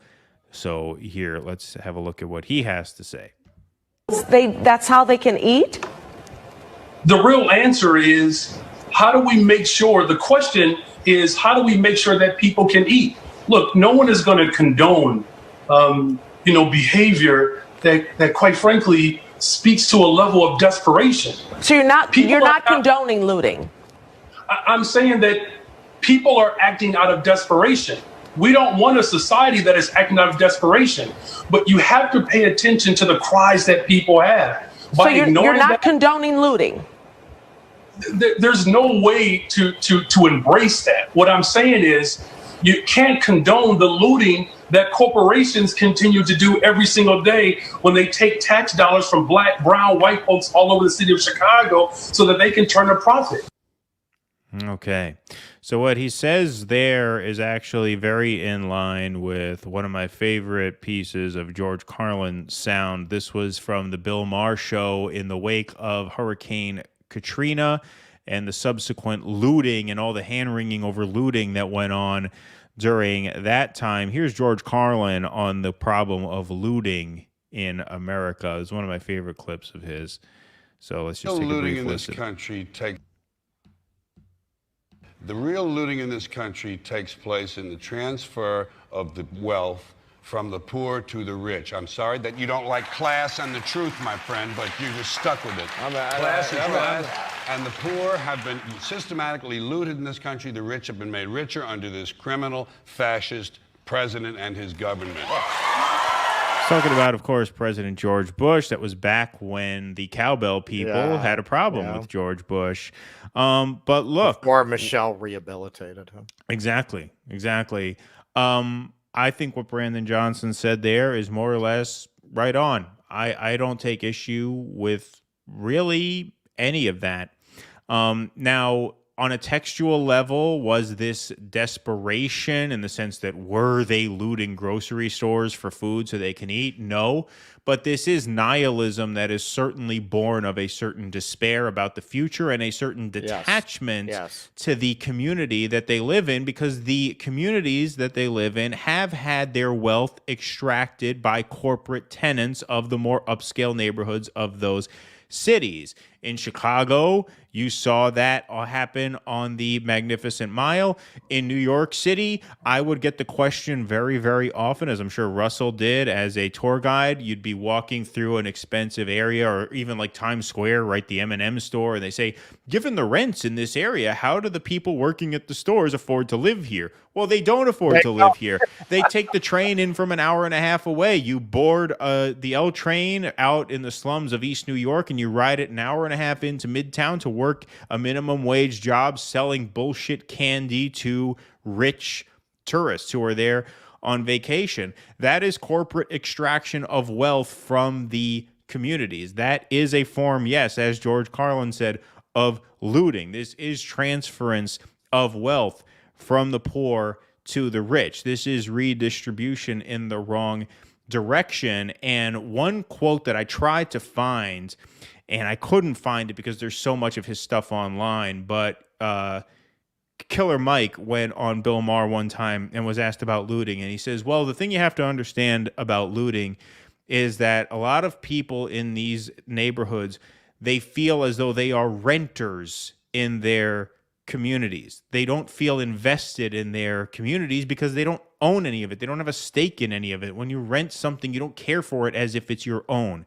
That applies to a piece of property, whether it be a car or a piece of furniture or a home or a neighborhood. If you don't feel like you have a stake in that neighborhood, that leads to a despair and a sense of nihilism. And the ultimate irony here, because I know that the meme moving forward is going to be that the people who voted for Brandon Johnson voted for this. It's actually the complete opposite. The Brandon Johnsons and the Bernie Sanders, right, for all their faults, right? We're not here, singing the praises of any politician, right? But for all their faults, the people who voted for these candidates are the people who voted to stop this from happening. They are the people who voted to stop this societal collapse that we are witnessing, right? They were the ones who tried to right the ship, and they couldn't, by and large. And it's very, very difficult for a mayor to do what needs to be done, because even a big city like Chicago is only a city.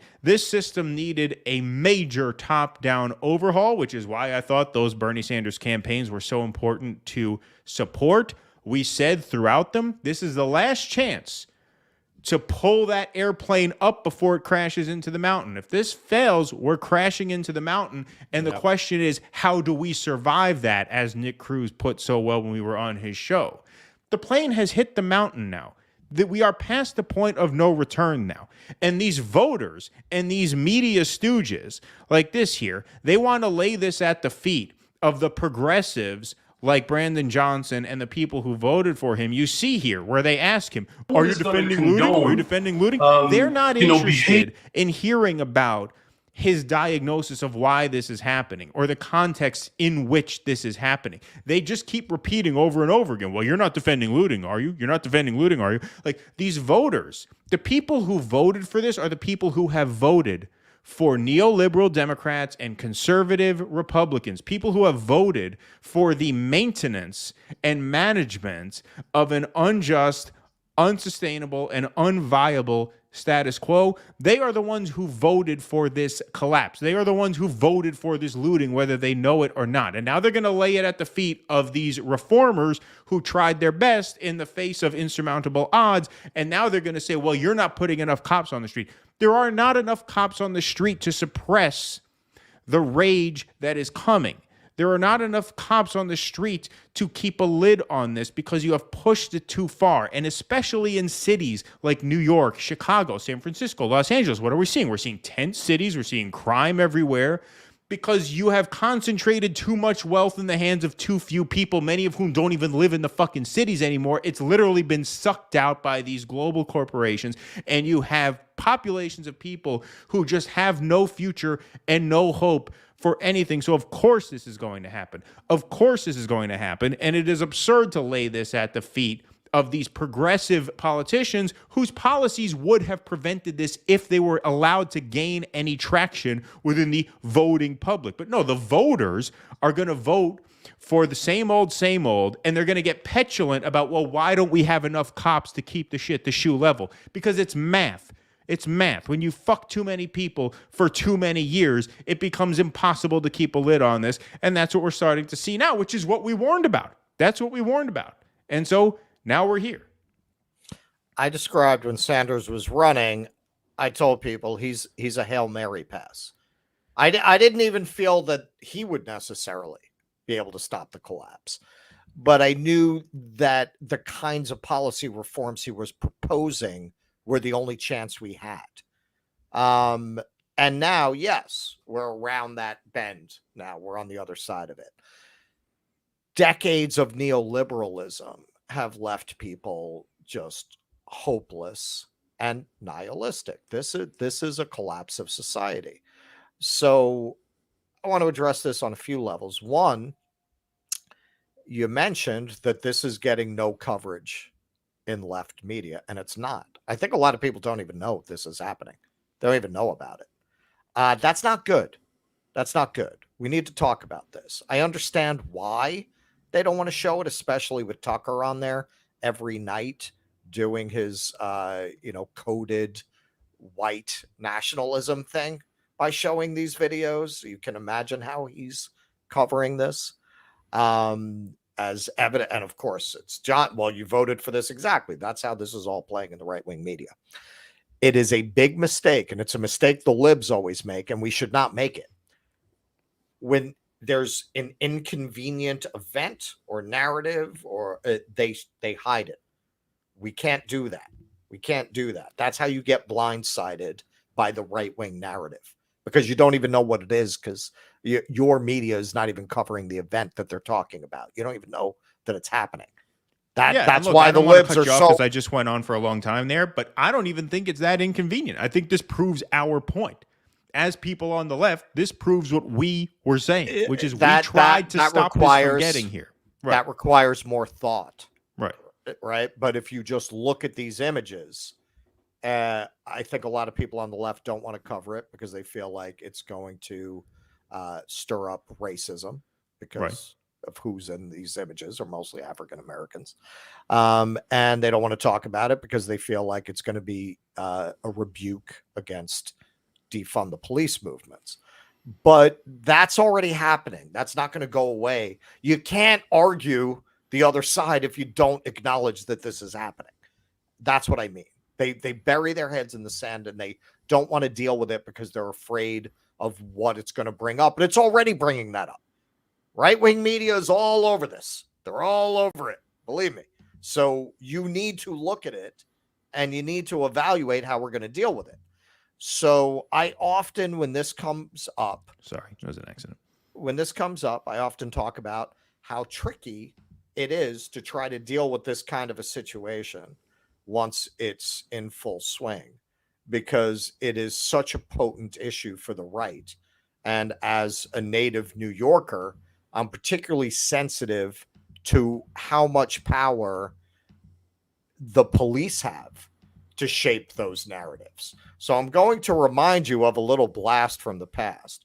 You see, the police, when new Roman emperors were elected, very often they would give 20 gold pieces to all the Roman soldiers, right? They had to get the military on their side.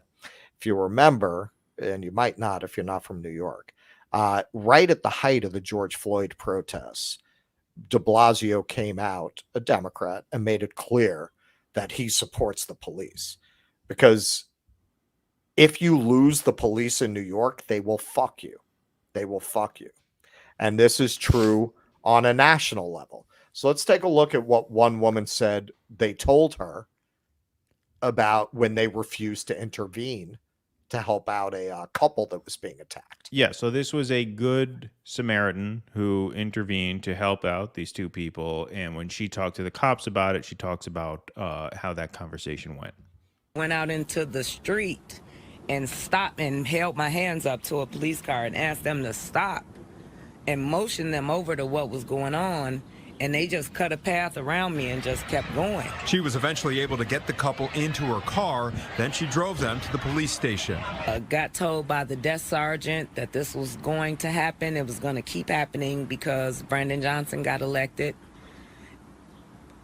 That floored me. There you go. This is going to keep happening because Brandon Johnson. So what they're saying is they're doing an Atlas Shrugged move. They're like, all right, fine. You don't like us. We just won't do anything. Right. Fuck you. And so, look, there's a precedent for this. The cops in the 70s did not like the way New York was being governed.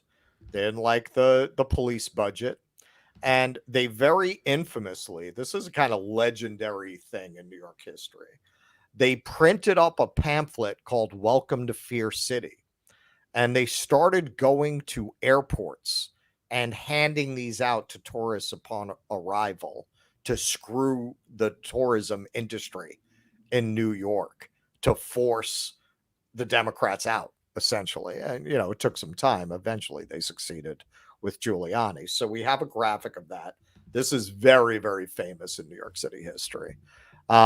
So welcome to Fear City. The incidence of crime and violence in New York City is shockingly high and is getting worse every day.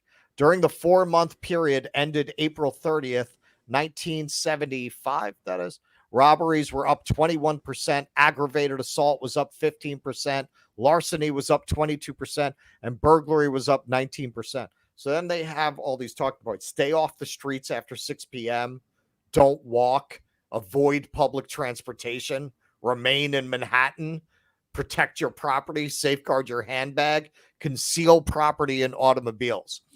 So this is what I actually, on a larger scale, I was always worried about this if Sanders did get elected, because if corporations and the police that serve them don't like who you elect, they're going to work to undermine your political project. I always worried that if Sanders did get elected, Wall Street would tank the economy just to make sure that people would have negative opinions of his politics and would never vote for anyone like that again. And that very well might have happened. I've said since the George Floyd protests that this was going to happen, that if you defunded the police, because the police are there to brutalize the victims of capitalism, and you don't address the victims of capitalism's material needs, you get an explosion in crime. That's what you're going to get, because they are there to suppress that. And that's what you're getting. It's remarkable, if anything, that it took so long to get here, because wealth has been extracted from certain racial groups, from African Americans, for 400 years. But now it's being extracted from the society writ large. I've talked about this when I was coming up. I didn't grow up in the New Deal when things were really good, but it was the afterglow. There was still opportunity there. Even though I grew up poor, I grew up on welfare. I didn't feel like there wasn't opportunity for me. I didn't feel like I couldn't get ahead, and I did get ahead. I went at no money, no contacts. I owned 3 theaters of my own that I had made with my own money right in the middle of the East Village. You can't do things like that today. And you broaden that out. What kind of future are you offering people? A future of working in the Walmart? You watch how Tucker Carlson and a lot of the right wingers are covering this. See, Walmart is pulling out. You see that's see what you did. So what are you saying? They should be happy with the minimum wage jobs that Walmart brought them with no opportunity in the broader. I mean, it's bigger than Walmart.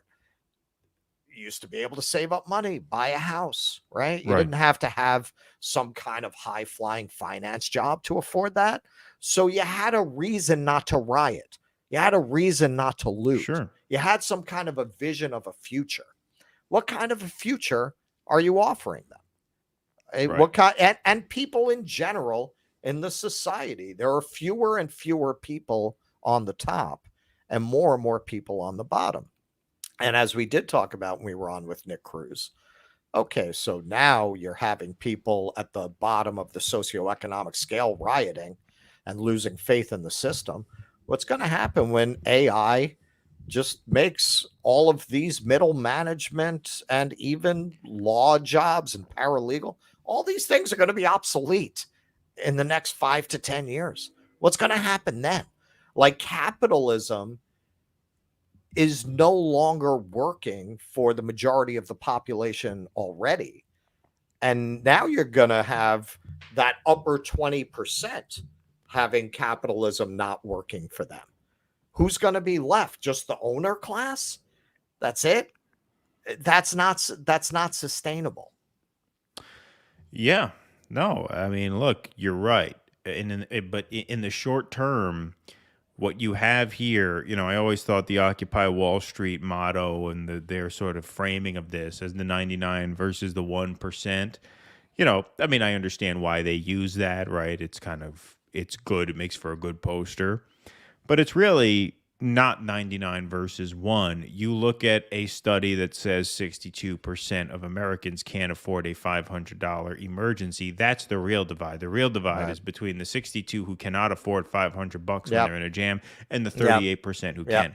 That's the real divide, because it's those 1% of the population cannot win elections. They cannot install people in power. They need that petty bourgeois. They need that sort of wannabe upper class who feel like they are just on the doorstep of fortune. They need them. Well, that's what I'm saying. What's going to happen when it's not working for them either? Well, we will see. Who's left? We will see. But in the meantime, what you have is this is MSNBC. The whole this learn is to CNN. code, that's about to go out the window. Oh, sure. No, of course. No, that's AI all can already do it better. Right. No, I mean, look, that is all coming. There's no doubt that that's coming. But in the meantime, if we're talking about today, what you have here are a bunch of PMC shit libs and or conservatives complaining, whining that the police cannot keep a lid on this or will not keep a lid on this, complaining that the liberal policies of these progressive mayors or DAs, right? San Francisco, they recalled Chesa Boudin. Chesa Boudin tried to do a noble thing, but there wasn't the infrastructure there to do it because, as Russell said, they did not abandon neoliberalism before they pulled back on the cops. This is what I'm saying. And that's what he's saying. You need to provide those opportunities. You need to give people a reason to invest in the society, to be invested in it. You take away the police without doing that, of course you get an explosion in crime. That's what I'm saying. I remember this from when I was a kid. That empowered Giuliani. That brought in Giuliani. That brought in Reagan. But at this point, sorry, go ahead. I didn't mean to cut you off. You go back, you look at a lot of, we were talking about this offline. You look at a lot of these movies from the 70s, it foreshadows the Fox News phenomena. There, you got movies like Death Wish that are extremely reactionary, violent fantasies about the lone guy fighting back against this collapse of society and the criminal class. You can see that all coming. It's amazing now. You watch some of that people didn't see that was in the air. That there was this deep, deep desire to take back society from the criminals and take their revenge. With, of course, never addressing the white flight from the cities that had caused this urban decay and this collapse, the redlining that had caused this urban decay and collapse, moving the factories out of the cities. At one time, cities had been manufacturing centers. That's what brought all the immigrants into the cities. They were coming there for those jobs. Not addressing any of that. It's just, it's very much like now. Like they don't want to address the fact that neoliberalism caused that. Back then, they didn't want to address the fact that redlining and white flight caused this urban decay. They very much like now, they portrayed it as a racial issue, right? It's those people, right? But it was effective. That's what I keep trying to impress, that it's very dangerous when you give the right wing the crime issue. Well, look, first of all, if we're talking about movies, I notice a lot of people in the chat are listing movies that are examples of what you're talking about. A more modern example of this would have been the Joker movie, the new Joaquin Phoenix Joker film that came out in 2019. That was a forecast of what was to come, right? I mean, those riots at the end of that, they were a version of what we're seeing now, right? Because that same despair is in the air. Now, in terms of, being worried about a right-wing backlash, I think in a sense, it's time to move past that fear and anxiety, because Chicago just did. Like, Chicago just had a vote. They just elected Brandon Johnson. They had the opportunity to elect Paul Vallas, who would have been the tough on crime, big guy, come in and clean up the streets, right? And his answers would have been very, very, very different from Johnson's answers if he were asked that as the incoming mayor. But right? as you say, this incoming mayor cannot correct the consequences of 40 years of neoliberal economic policy. So what happens when this keeps happening under Johnson? No, I understand what you're who saying. do they elect after him? But this happened under Lightfoot, not to this extent, but this did happen to a large degree under Lightfoot. And that's what prompted this whole race. That's why she lost her primary, because 63% of Chicagoans felt unsafe. That was a poll that just spelled doom for her. That's why people thought Vallas was going to win, right? But the people of Chicago decided, no, we're not going to go the Giuliani route. We're not going to go the Giuliani route because there are more of us than there are of the Gold Coast, PMC, Mag Mile crowd. And we don't think that what's happening in our city is right. We think the people of our city are being taken advantage of by the corporations who occupy this space. And we're not just going to hand this city over to the police to suppress our feelings about this. Like, they just had an election and Johnson won it. And to an extent, I mean, I said this offline to you earlier. There's the old saying that you see a lot. It's on the Renaissance Fair t-shirts. The floggings will continue until morale improves, right? Like, there is an element of this that I think is consistent with that, which is like, look, we told you this was happening unless we made major systemic reforms very, very quickly. You didn't listen. You called us unreasonable. You called us extremists. You said we weren't pragmatic, right? And so you insisted that your way of managing the society was the most practical and provided the best outcomes for the most number of people. And the world that you ushered in through your decades of voting for the sensible people has wrought this, and we're not going to blink first when you give us a choice between Paul Vallas and Brandon Johnson. we're going to go with Johnson because we don't think this is our fault. And you know what? It's not their fault. And the majority of people in Chicago understand that it is not the working class's fault that this is happening. And are there risks associated with voting that way? Are there risks associated with, look, there are all kinds of risks associated when capital flees a city. That creates all kinds of problems, right? Walmart not being there means people are going to have to pay more for their shit because Walmart's not there. You get cheaper shit, right? So this does come with certain risks, but this is why I say the floggings will continue until, at a certain point, you have to be willing to stick it out and insist that you're not going to blink first because you have to just assert that what's happening is not your fault. You have to force systemic change at a certain point. Because otherwise we're just volleying back and forth between two shitty options that, as Russell Brand told Bill Maher, are really just decline management, right? We're really just talking about the slow management of failure, the slow management of decay. And unless you force something different, it's not going to happen. We tried doing this the easy way. We put candidates on your fucking ballots and said, can we please do this the easy way? No. Okay. I guess we're going to have to do it the hard way then.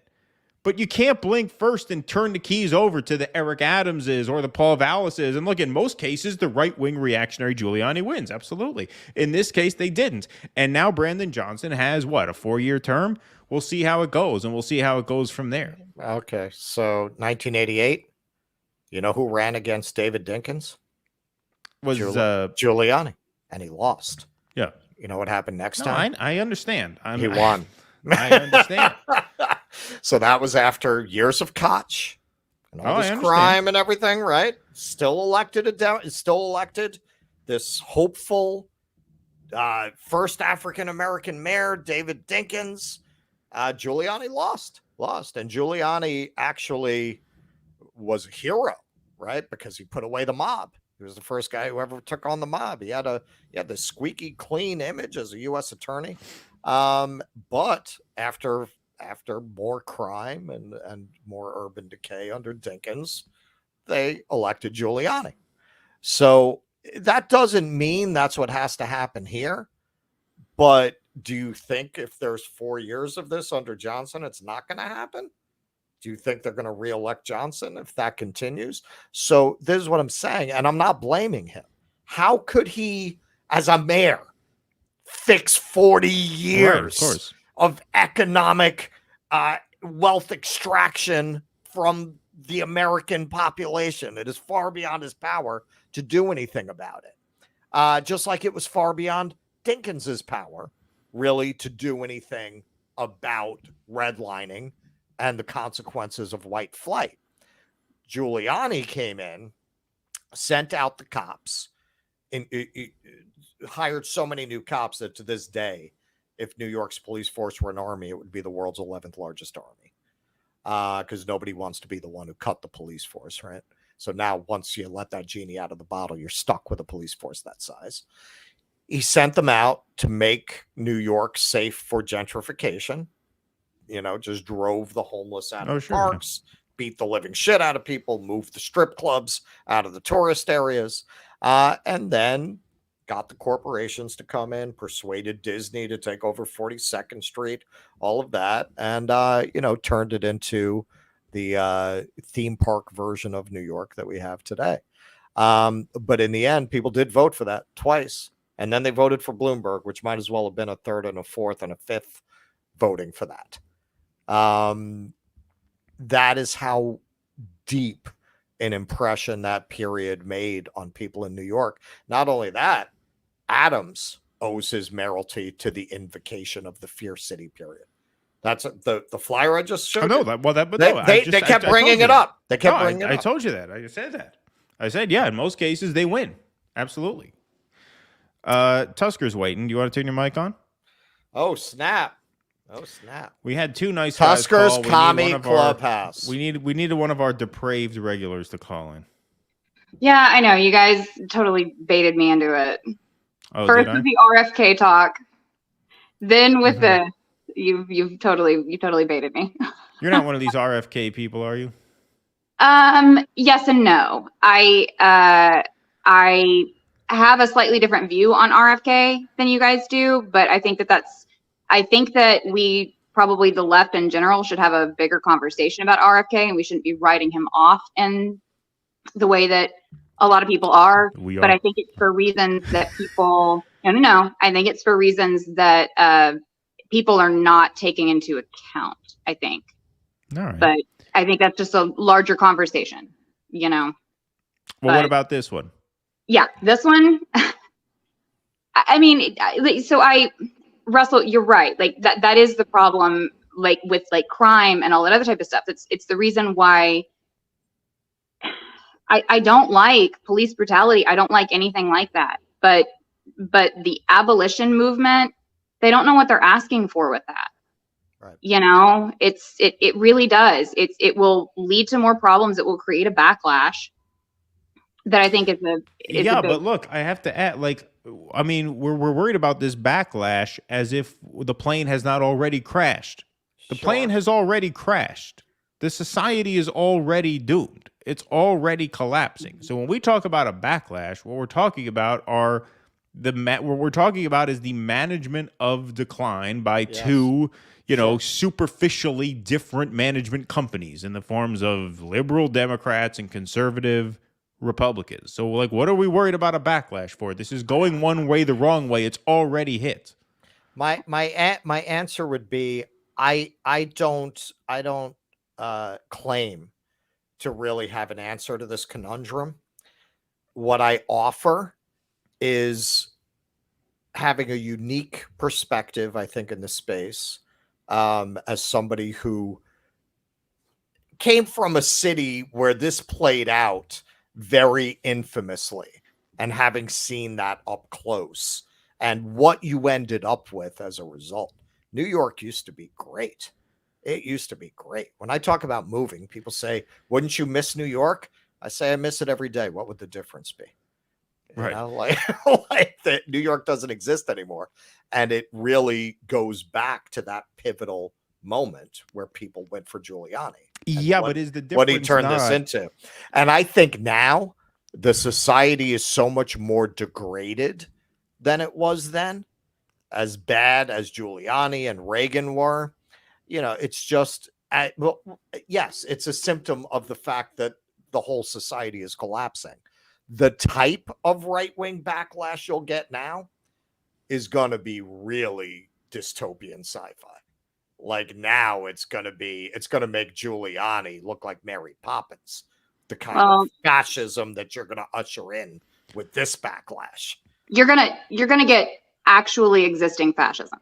Right. Yes. That is what you are going to get. Right. It's not going to be a figure of speech like it was with Giuliani. Right. It's not going to be basically a kind of centrist Republican with totalitarian tendencies. It's going to be like real fucking fascism. Well, but I don't know what the solution to that is. Well, it's a Gordian knot to try to resolve that. Yeah, but is this not the showdown that's been coming down the pike anyway? I mean, in the 70s, there was a sense that there was something to lose because the society was still a society in the 70s. You still had a social safety net in the 70s that was not what it should have been, but was a hell of a lot bigger and better and stronger than it was now. You still had a level of cohesiveness to the point where you could feel like there was still something worth preserving. At this point, much better right, music, much better music, way better music, right? Not even close.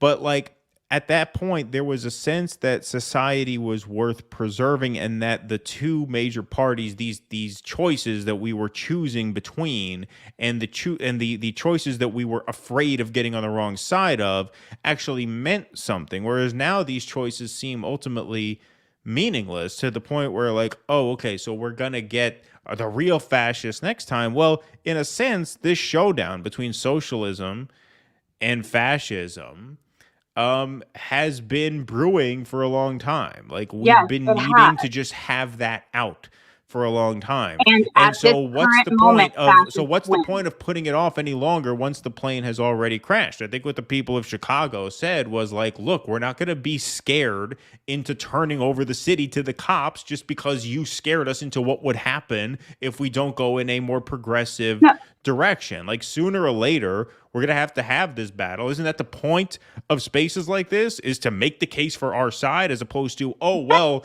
if we go 3 inches in this direction, we're going to lose 5 inches in that direction. All the while we're taking on water, and it's not going to last much longer anyway. You're right. I don't have a solution. What I'm saying is there's a problem. Of course. Well, I would agree with you on we that. need to talk about it. Like, we need to. Is there a way to avoid what happened in the past when we tried to liberalize the justice system? Is there a way to avoid, because it was a big part of what ushered in Reagan and everything that came with him? Is there a way to avoid that result this time? Well, what I would say is that the attempts to create a more equal and more democratic and more cohesive society, those have failed because the system has proven unresponsive to democratic input. And so, like, we tried to fix things first to make crime less prevalent, but we've been rejected. We've been rejected by this same class of petulant 38%ers who want their house and their sidewalk and their lawn and their cops, and they have been completely indifferent to the plight of the 62% who don't have $500 when they need it in case the car breaks down, right? And so at a certain point, if you can't beat them at the ballot box, you have to force the issue in other ways, and that means in places like Chicago, it means not blinking first. It means not turning. It means not giving in to the ultimate despair, which is perpetuation of the status quo. It's not being willing to lose 3 feet because you think the other party's going to gain 4, right? To me, that just seems like a back and forth that is ultimately meaningless, because ultimately the society at large is just going one way the wrong way. Well, I'm and not it seems irreversible at this point. Tusker, do you want to say something? I mean, I think the thing that I would have to say, and fine, since I've already outed myself on the last show and Russell repeats it every single time he says my name, what it is that people with my ideology have evaluated. You can say I'm not anti-communist. You can call yourself. Right. communist. I'm not problem with communism. But the only thing that I'm saying is, do you want to know who we blame the most? Communists. No. Do you want to know who we blame the most? What's that? We blame social democrats the most. That is who we have historically been the hardest on. We do not. That is who, year after year after year after year. Who do we fight? We fight the petite bourgeois left. We fight the AOCs. We fight the Sandersers. We fight, you know why? Because every single time in Italy, in Germany, in every single country where capitalism reorganized itself with the iron fist of fascism to regain its power and smash the dissident masses, what has happened is you had a weak left. You had a weak social democratic left that wouldn't fight. That is what has happened historically. That is what has happened in every single country. That's the reason why your show attracts people like me, because we recognize who it is that you're fighting and who your attention is turned on. And that's the reason why it attracts people like me, because we know that you are actually fighting the correct enemy. That's why I'm here. And if the left doesn't get its crap together, you want to talk about aesthetic fascism, where people are making 3% signs and stuff like that. Fascism is not an aesthetic. No, It is I agree the with you. mode of capitalism that smashes dissidents and reorganizes itself into its dominance and maintaining its system of order over the masses. That is what we're there. We're there. I mean, that's I think all the censorship stuff we've been talking about is part of that. And ultimately, yes, when I see the liberals cheering for every new speech restriction, I'm amazed at the stupidity. Like, you guys are usually not able to win elections, so it shouldn't really be hard for you to imagine what's going to happen once you put all this in place and the fascists really take over. You're already going to have built all the infrastructure that they need to assert a kind of control over society that no totalitarians or fascists have ever had at their disposal before. But that's kind of what I'm saying is you have this left that calls fascism everything. And, there is, we can go with the Mussolini definition of fascism as the merger between corporations and state. Mm-hmm. But actually, the theory has been developed beyond that. Oh, sure, of course. So capitalism itself is the merger of corporations and state. Capitalism is the dictatorship of capital. Right, of course. Capital already owns your fucking democracy. Right. It's not a democracy because they own it. They will take your rights away exactly whenever it is that they want. You don't have rights. You absolutely have none of them. Everyone can sit here and be like, oh, our free speech rights. You don't have them. You've never had them. Right. You live in an authoritarian society. They will take it away from you whenever it is that they want.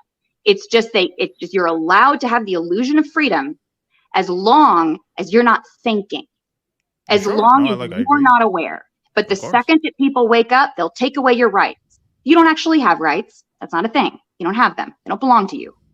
They belong to your dictatorship. Sure. And that's what people are not like. It is just the left has a very weak understanding of what this is, of what it is that we're living under. I mean, this modern incarnation of the left, and I shouldn't call it a modern incarnation, but I think the American left, I think there's a tendency among Americans to assume that these structures, right, these constitutional ideals are just permanent, right? They're just a given. They're not the product of human beings that can then be taken away by other human beings or undermined or just defied outright, as the cowbell waving moron's favorite president now did in broad daylight. So yes, no, I think you're right about all that. It's such an idealist point of view to sit there and think that you can appeal to your overlords with, oh, but our basic human decency, and don't you believe in these things? They don't, of course. No, they've never believed in them, ever. I agree with you. I agree with you. No argument here. No argument here. Like, so then in terms of this current conflict then, so then how would you, okay, so then, all right, so let's take that. And then let's talk about Chicago. Okay. What do you do in Chicago? In that particular situation? Well, yeah, I mean, just given what you said there, right? Like, I'm with you on all that, right? So now how do you actually apply that to, like, okay, we're living in Chicago. What do we do? Because my point is that my point is kind of similar to yours, which is that you're going to have to force this confrontation sooner or later. You're only going to be able to toss the hot potato between dog shit Democrats and dog shit Republicans for so long. At a certain point, you reach collapse. You reach nothing. At a certain point, you're in shambles, right? And neither of those options, now they're really meaningless at that point. So then what do you do? Look, I mean, and Russell, you might not think it's popular. You might disagree with me, but I think you have to look to places that beat their capitalist class. Like, sure. I'm sorry. No, look, I don't think you're wrong about that either. But how do you get there? Do you get there by management of decline? Do you get there by being afraid, well, we can't have people looting Nike stores for 3 years because then we're going to get a Republican mayor? Well, what I can tell you is what that movement, I mean, what that movement looks like, what is happening in that's neurodnerism. That's neurodnerics. That is what that movement was. It was spontaneity of action without an organized political mass movement. That was spontaneous terrorism, and it's spontaneous action. It is the anger and rage of the masses that are acting out of spontaneity, which people may be able to justify, but it doesn't actually get anything done. And it actually defeats you whenever you engage in those actions. So whenever people are engaging in that, I understand the anger and I understand the frustration. And I understand people kind of saying like, well, I'll let that go. No, that is not organization.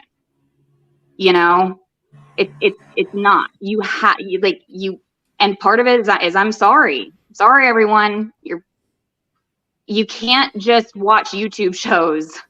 You're going to have to join a local party, a local affiliation, an organization. You're going to have to go out and start talking to people. You are right, but going these to have things cannot happen in this current climate that we're in. I mean, that's part of what we talked. I know you didn't catch the whole show this evening, but we talked about the African socialists at the top of the show. Like, they will just the system as it is now will not allow for the kind of movement building that you're talking about, which is all the more reason to force the issue, right? The floggings will continue until morale improves. You have to force the issue, because as long as people are under the illusion that there is a society worth saving, they're not going to do anything big. They're not. It can't happen. It won't happen.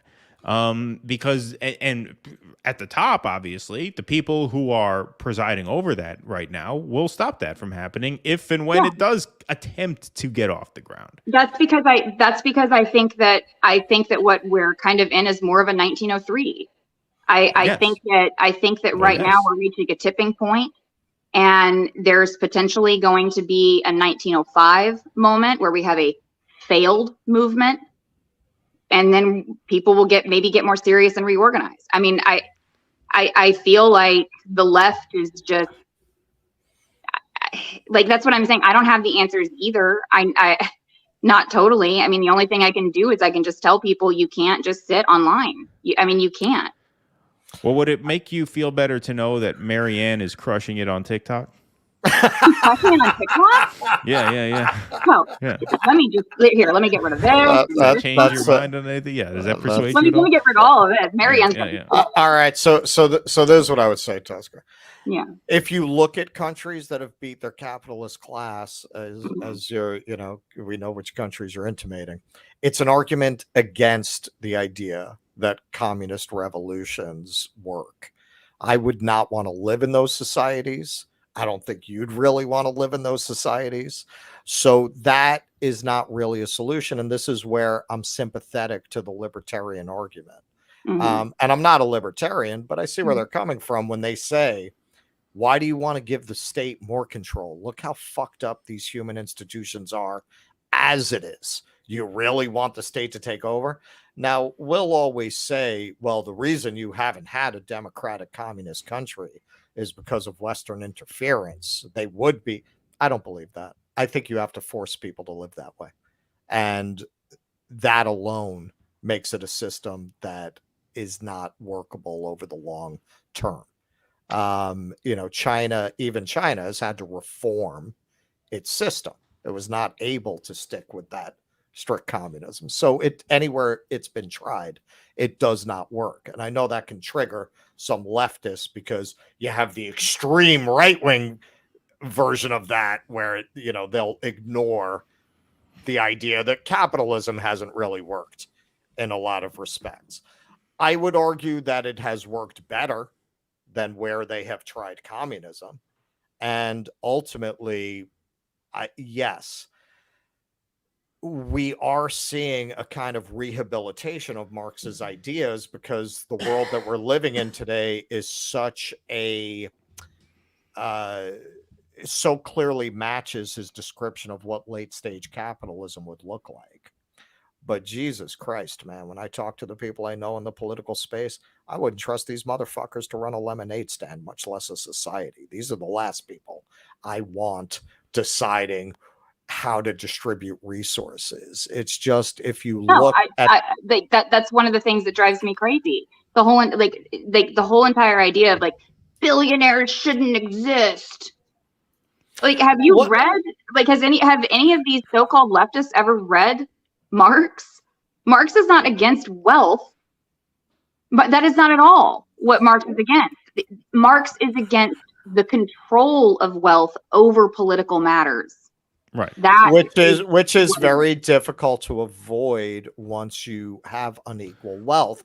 But when you start to try to create a communist society, you very quickly wind up with a cure that's worse than the disease in many respects. Being a couple of loudmouth, smart-ass Jews, I don't think we would do very well in societies like that. As somebody who is extremely anti-authoritarian, just common sense. You cannot have a communist society without a very, very strong and very overweening central state. I don't like that idea. I don't want to live in a place like that. I would not last very long in a place like that. Power is a problem. Power is a permanent problem. Right. It's a problem. Power will always be a problem, and it will always be. It will always be unsolvable, and every society will always fail. Every society will always dwindle and die. That's true as well. Like that's what you have to understand. There is no utopia. There is no magic theory of society that will ensure its continual prosperity. That's just not how societies work. It's not how organisms work. It's not how things work. And everything organic dies. That's the thing you have to remember. Everything that's organic dies, which means that it's all doomed. And people say this is being hopeless. No, it's not being hopeless. There's nothing to fear about that. That's just natural. That's just what it is. Go through cycles. Right. There are cycles. Exactly. And so the question is not how do you usher in a utopia. The question is how do you manage the natural life cycle of a thing, whether it is a city-state, a state, a society, a culture. How do you manage the life cycle of a thing in a way that affords people the maximum amount of peace and solace and well-being, right? And autonomy and freedom, right? I mean, we have to decide which values we weigh over others. That's where democracy ought to come into play, right? Because you have to say, okay, how much do we want our personal freedom infringed upon to guarantee a certain level of well-being, right? That's a question that the society has to answer. But you have to understand that however you answer it, you're going to die. It's going to, at some point, fail. And at a certain point, it will no longer exist. You're never going to get to a point where you create the thing that works, right? Well, communism doesn't work. Well, capitalism doesn't work. Nothing works. People don't work. We're all dying now, right? And the thing so you just have to let go of that. The thing that is a huge difference, from what I'm kind of back whenever we made the transition from feudalism to capitalism, you really don't think that there was a whole lot of authoritarianism and repression, and there was a whole lot of murder and all of the violence and all of the things described. Right, but that's what I'm talking about. Whenever systems are fighting themselves to essentially be able to create human progress and to be able to move into a system that can sustain the amount of people that we have on the planet. That is what is happening. We are trying to reorganize human progress into a different economic system that capitalism cannot sustain. And it's causing poverty, unrest, and all that other type of stuff. Who's going to fight against it? The people that have power, and they are going to create a lot of that violence and a lot of that other type of stuff. And guess what? It's going to get a reaction. It happened from feudalism to capitalism. It happened from slavery to feudalism. Every single moment you had the people in power that fought with each other, and it created a lot of that type of stuff. And you know what? It would be great if capitalists would just, nope, never mind. We give up. Go have your socialist utopia. They're not going to do that. They're never going to do that. I have long felt that you're going to wind up with one of two futures. Yeah. You're going to wind up with the Star Trek future, where you have so much material prosperity generated by technology that you live in a kind of almost libertarian communism where everybody has what they need and you just go self-actualize, right? You're either going to wind up with that, or you're going to wind up with, nobody ever thinks of it as a political film series, but the premise of Aliens was basically that the corporations had become the government and they had their own military, right? And it's going to be one of those two things, in my opinion. Right. It's either or. So or you can just, the communist thing is like the Star Trek thing. Yeah, or you can just watch what is it? It's a John Carpenter film called They Live. Have you guys ever seen that one? Oh, of course. Yeah, I mean that's political horror to me. Right. But to me, that's like what we live in right now. That is what we live in now. Exactly. Yeah. Right. That's what we have now. And you have a bunch of people thinking they're free and they're not. Look, I remember my grandfather when I was going through my communist period when I was like 17. And it was funny because he remembered the communists from like the 30s. And for him, it was like the ghost of communism come back because I had a beard, and that's what he said to me. It was so funny. I never forgot it. You sound just like them with the beards, and they had the hats, and with the books, all of that stuff. Yeah. Eventually, I went to. You had offices for the Communist Party in New York back then. Mm-hmm. Me and a friend of mine went. I explored those ideas. I don't think they're workable, partly for the reasons that Keaton is saying. Human beings are imperfect. I also have long felt that that communism is an inherently spiritual concept. It doesn't really work as a material system. Because I think that's part of why nothing really works as a material system. Everything is doomed to fail as a material system because people are doomed to fail. And everything has its fault. Everything has its contradictions. Right. Sure. And the only thing that you're trying to do is you're trying to, resolve the contradictions and make progress resolving those contradictions. Sure. That's what it is. And guess what?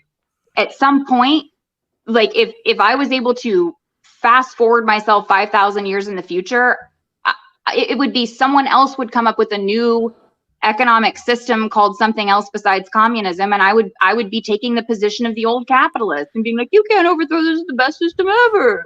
Nothing's ever been built better. Well, no. We're going through a period of technological change that if we don't destroy ourselves, is gonna destroy the old systems, and it's hard to see what's on the other side of that. And as I say, look, your best outcome is you get a Star Trek future where all the AI and the robotics just create so much prosperity and wealth that it just eliminates the need for capitalism. Like you just don't really need it anymore, right? And then people get their credits or whatever, They won't do that as long as they're the ones that's the entire argument about Marx. Under a capitalist system where profits are in command, what happens? All of the technological innovations that could be used to reduce human labor time, that could be used for the betterment of society, they go to profits for corporations, more monopolization, more political control, and then more people are unemployed. So you have the ability to create abundance. But in the end, the system, as you're saying, there was this violent conflict and collapse as the system changed from feudalism to capitalism. You're going to get that. Like it's not going to be a smooth road. Capitalism cannot be sustained in a world that doesn't need most of its labor, that doesn't need most of its labor force, where most things can be automated and done by computers. Capitalism cannot work in a system like that. Then you don't even have the petit bourgeois. It's not serving anybody. You can't, and that 1%, it's just not enough people to get away with that indefinitely when you don't even have the bourgeois protecting you from the consequences. That system cannot survive. So you are going to move on into something else.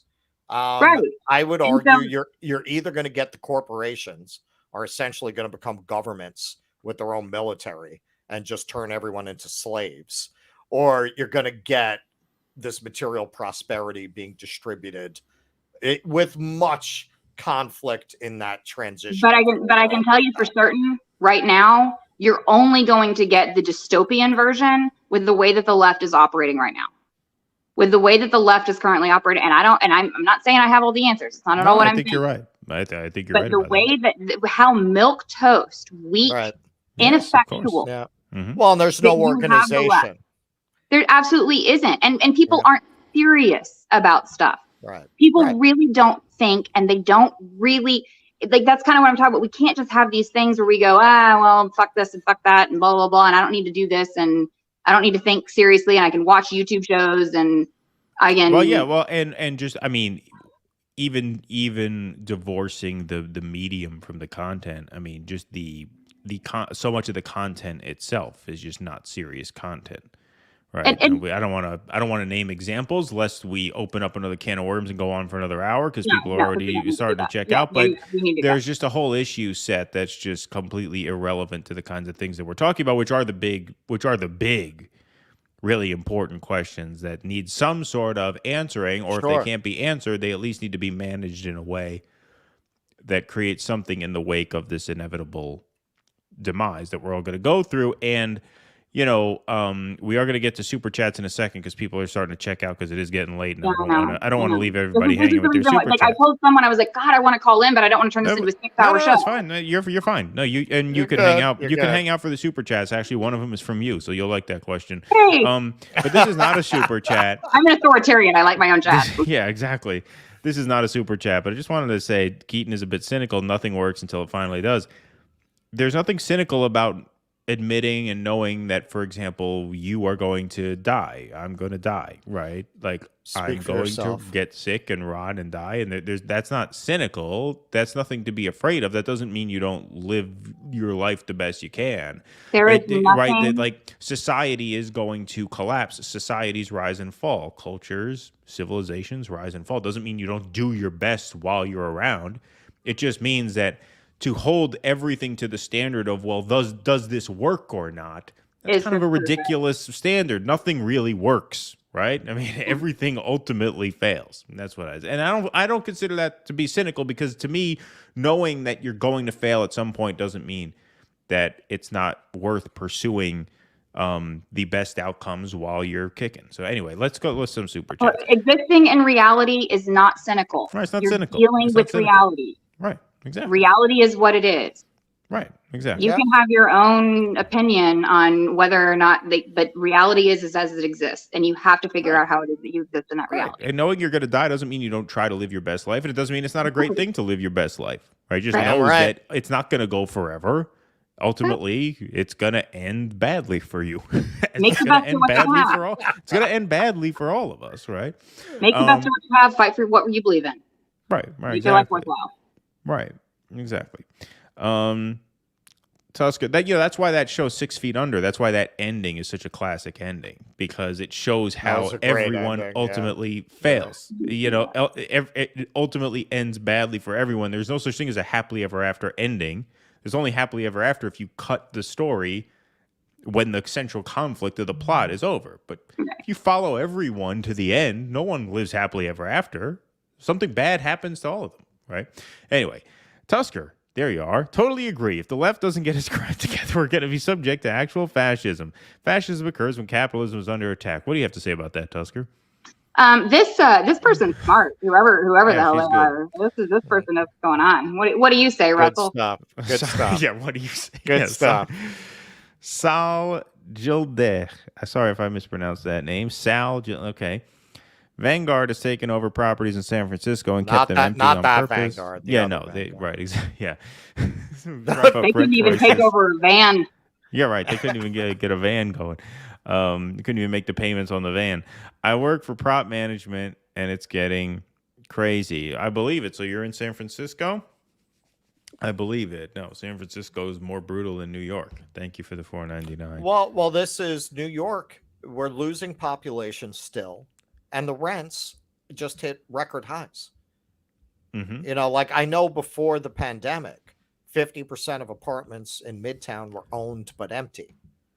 And this is all investment. This is all, oligarchs from around the world buying New York properties the way you would buy gold or diamonds as a hedge.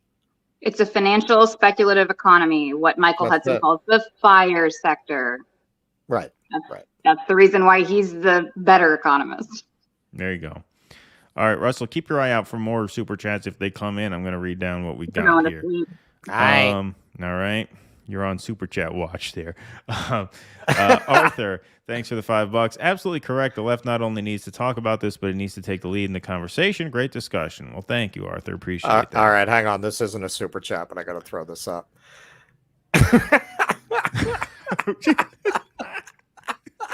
Poor Harpoon. Poor Harpoon. I woke up, what is it, 4 a.m. over there on your side of the pond? He's for the UK. Jesus, I woke up for Keaton talking about everyone dying. Trying to get your morning off on the wrong foot there.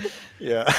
he woke up from feudalism into communism. He missed a couple of stages of historical progress. That's funny. You missed the evolution of the proletariat, my friend. Yeah. Right, exactly.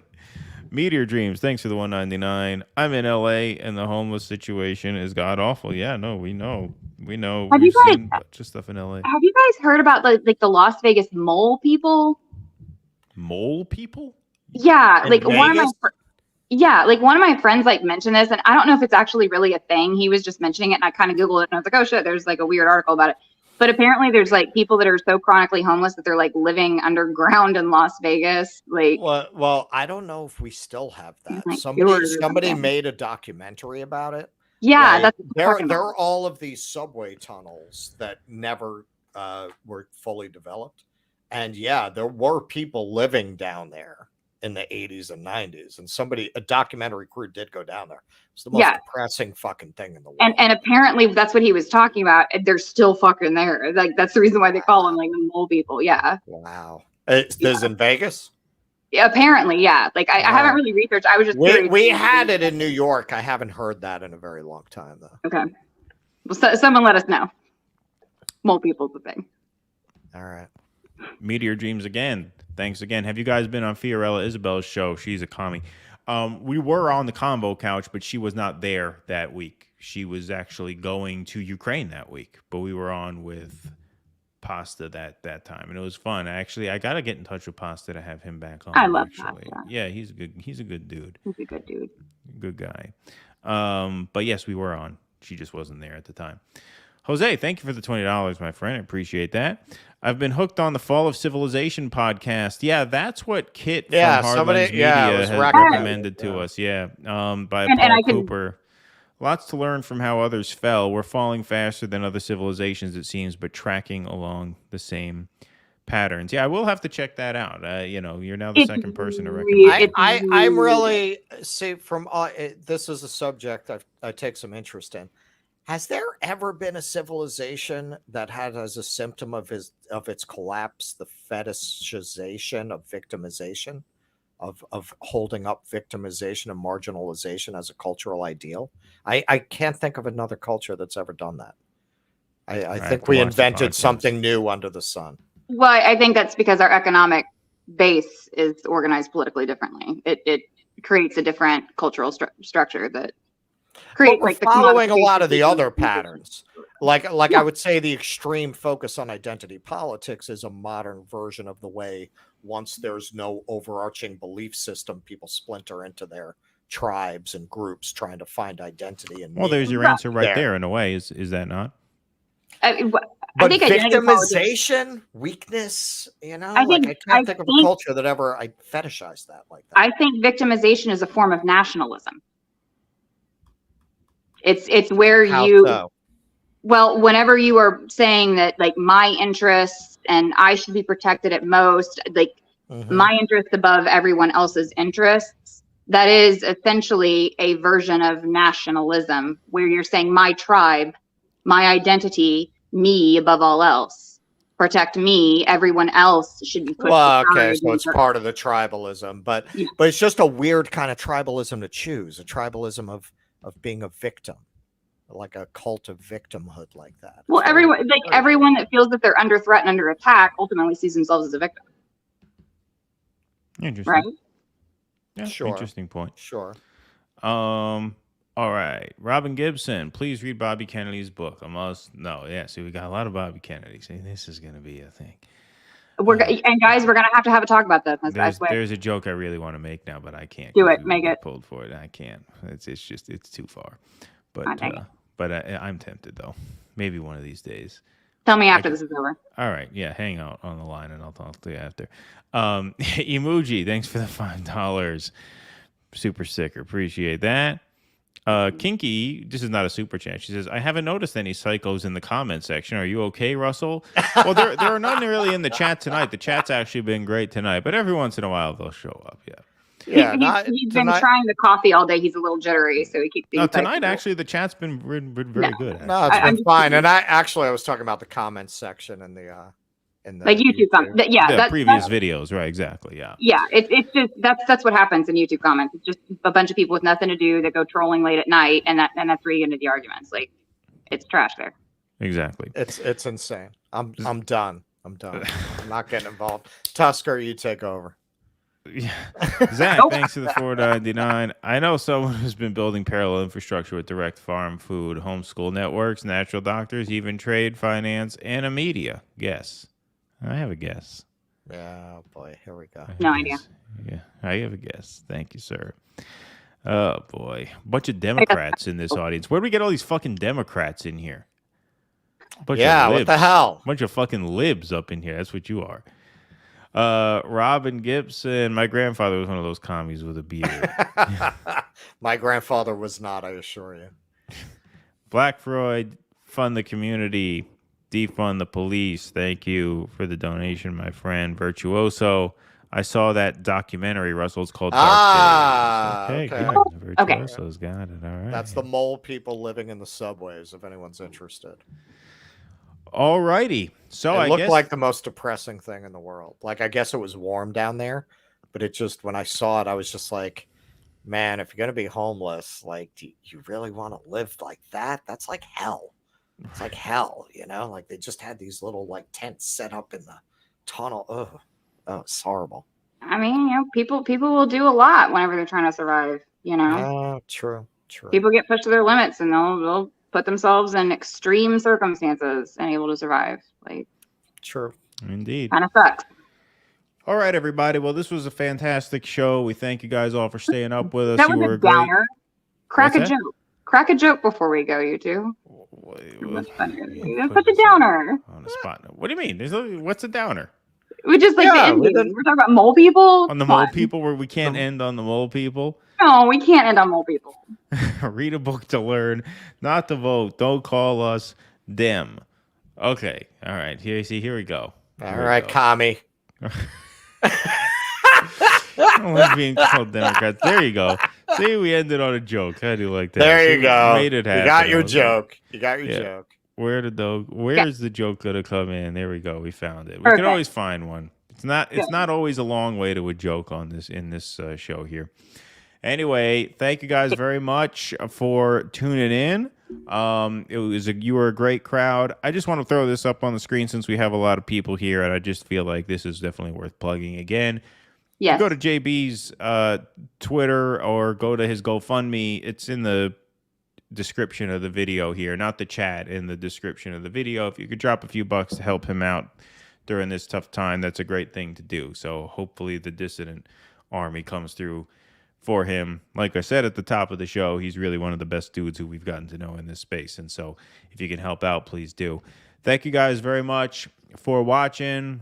We love you guys. Thank you very much for being here. We are going to be back. Yeah, I know. We're going to do merch. Man. That's next. That's next. Don't worry. That's coming down the pike. Don't worry. We are on that. Sunday, 7 o'clock, Sabby Sabs will be guest hosting with us. So it'll be the three of us that night. That'll be a lot of fun. We thank you guys very much. Hit that like button, please. We're Hit only that subscribe talking button. about vinyl versus digital that night. And Yeah, I'm exactly. not going to appear. You're not going to call in that No, night? I'm done for a little bit. Taking a break for a little bit. I had enough. Yeah, guys, help out JB. He is an awesome guy. And that's mutual aid, man. He's Yep, so that's what it's all help about. out a comrade. That's what it's all about. So go hit that link up. If you can't do GoFundMe for whatever reason, he's on Cash App, PayPal, Venmo. Just check his Twitter for all those links, all right? All right, everybody. Well, thank you very much. We'll be back here Sunday night at 7 p.m. with Sabby Tusker. Stick around if you want to hear that joke I can't say on the air, and let me know. Maybe I'll crack it next time if you think it's okay. I just felt a little bit strange about it because, and that's how you know it's kind of edgy, because I tend to not really care about that stuff. But anyway, thank you guys. 7 o'clock Sunday nights with Sabby Sabs. Until then, be safe, be well. Patreon, Substack, hit that subscribe button on the way out if you're not already subscribed. Thank you so much for a great show and a great chat. We'll see you all next time. Courage. Please clap.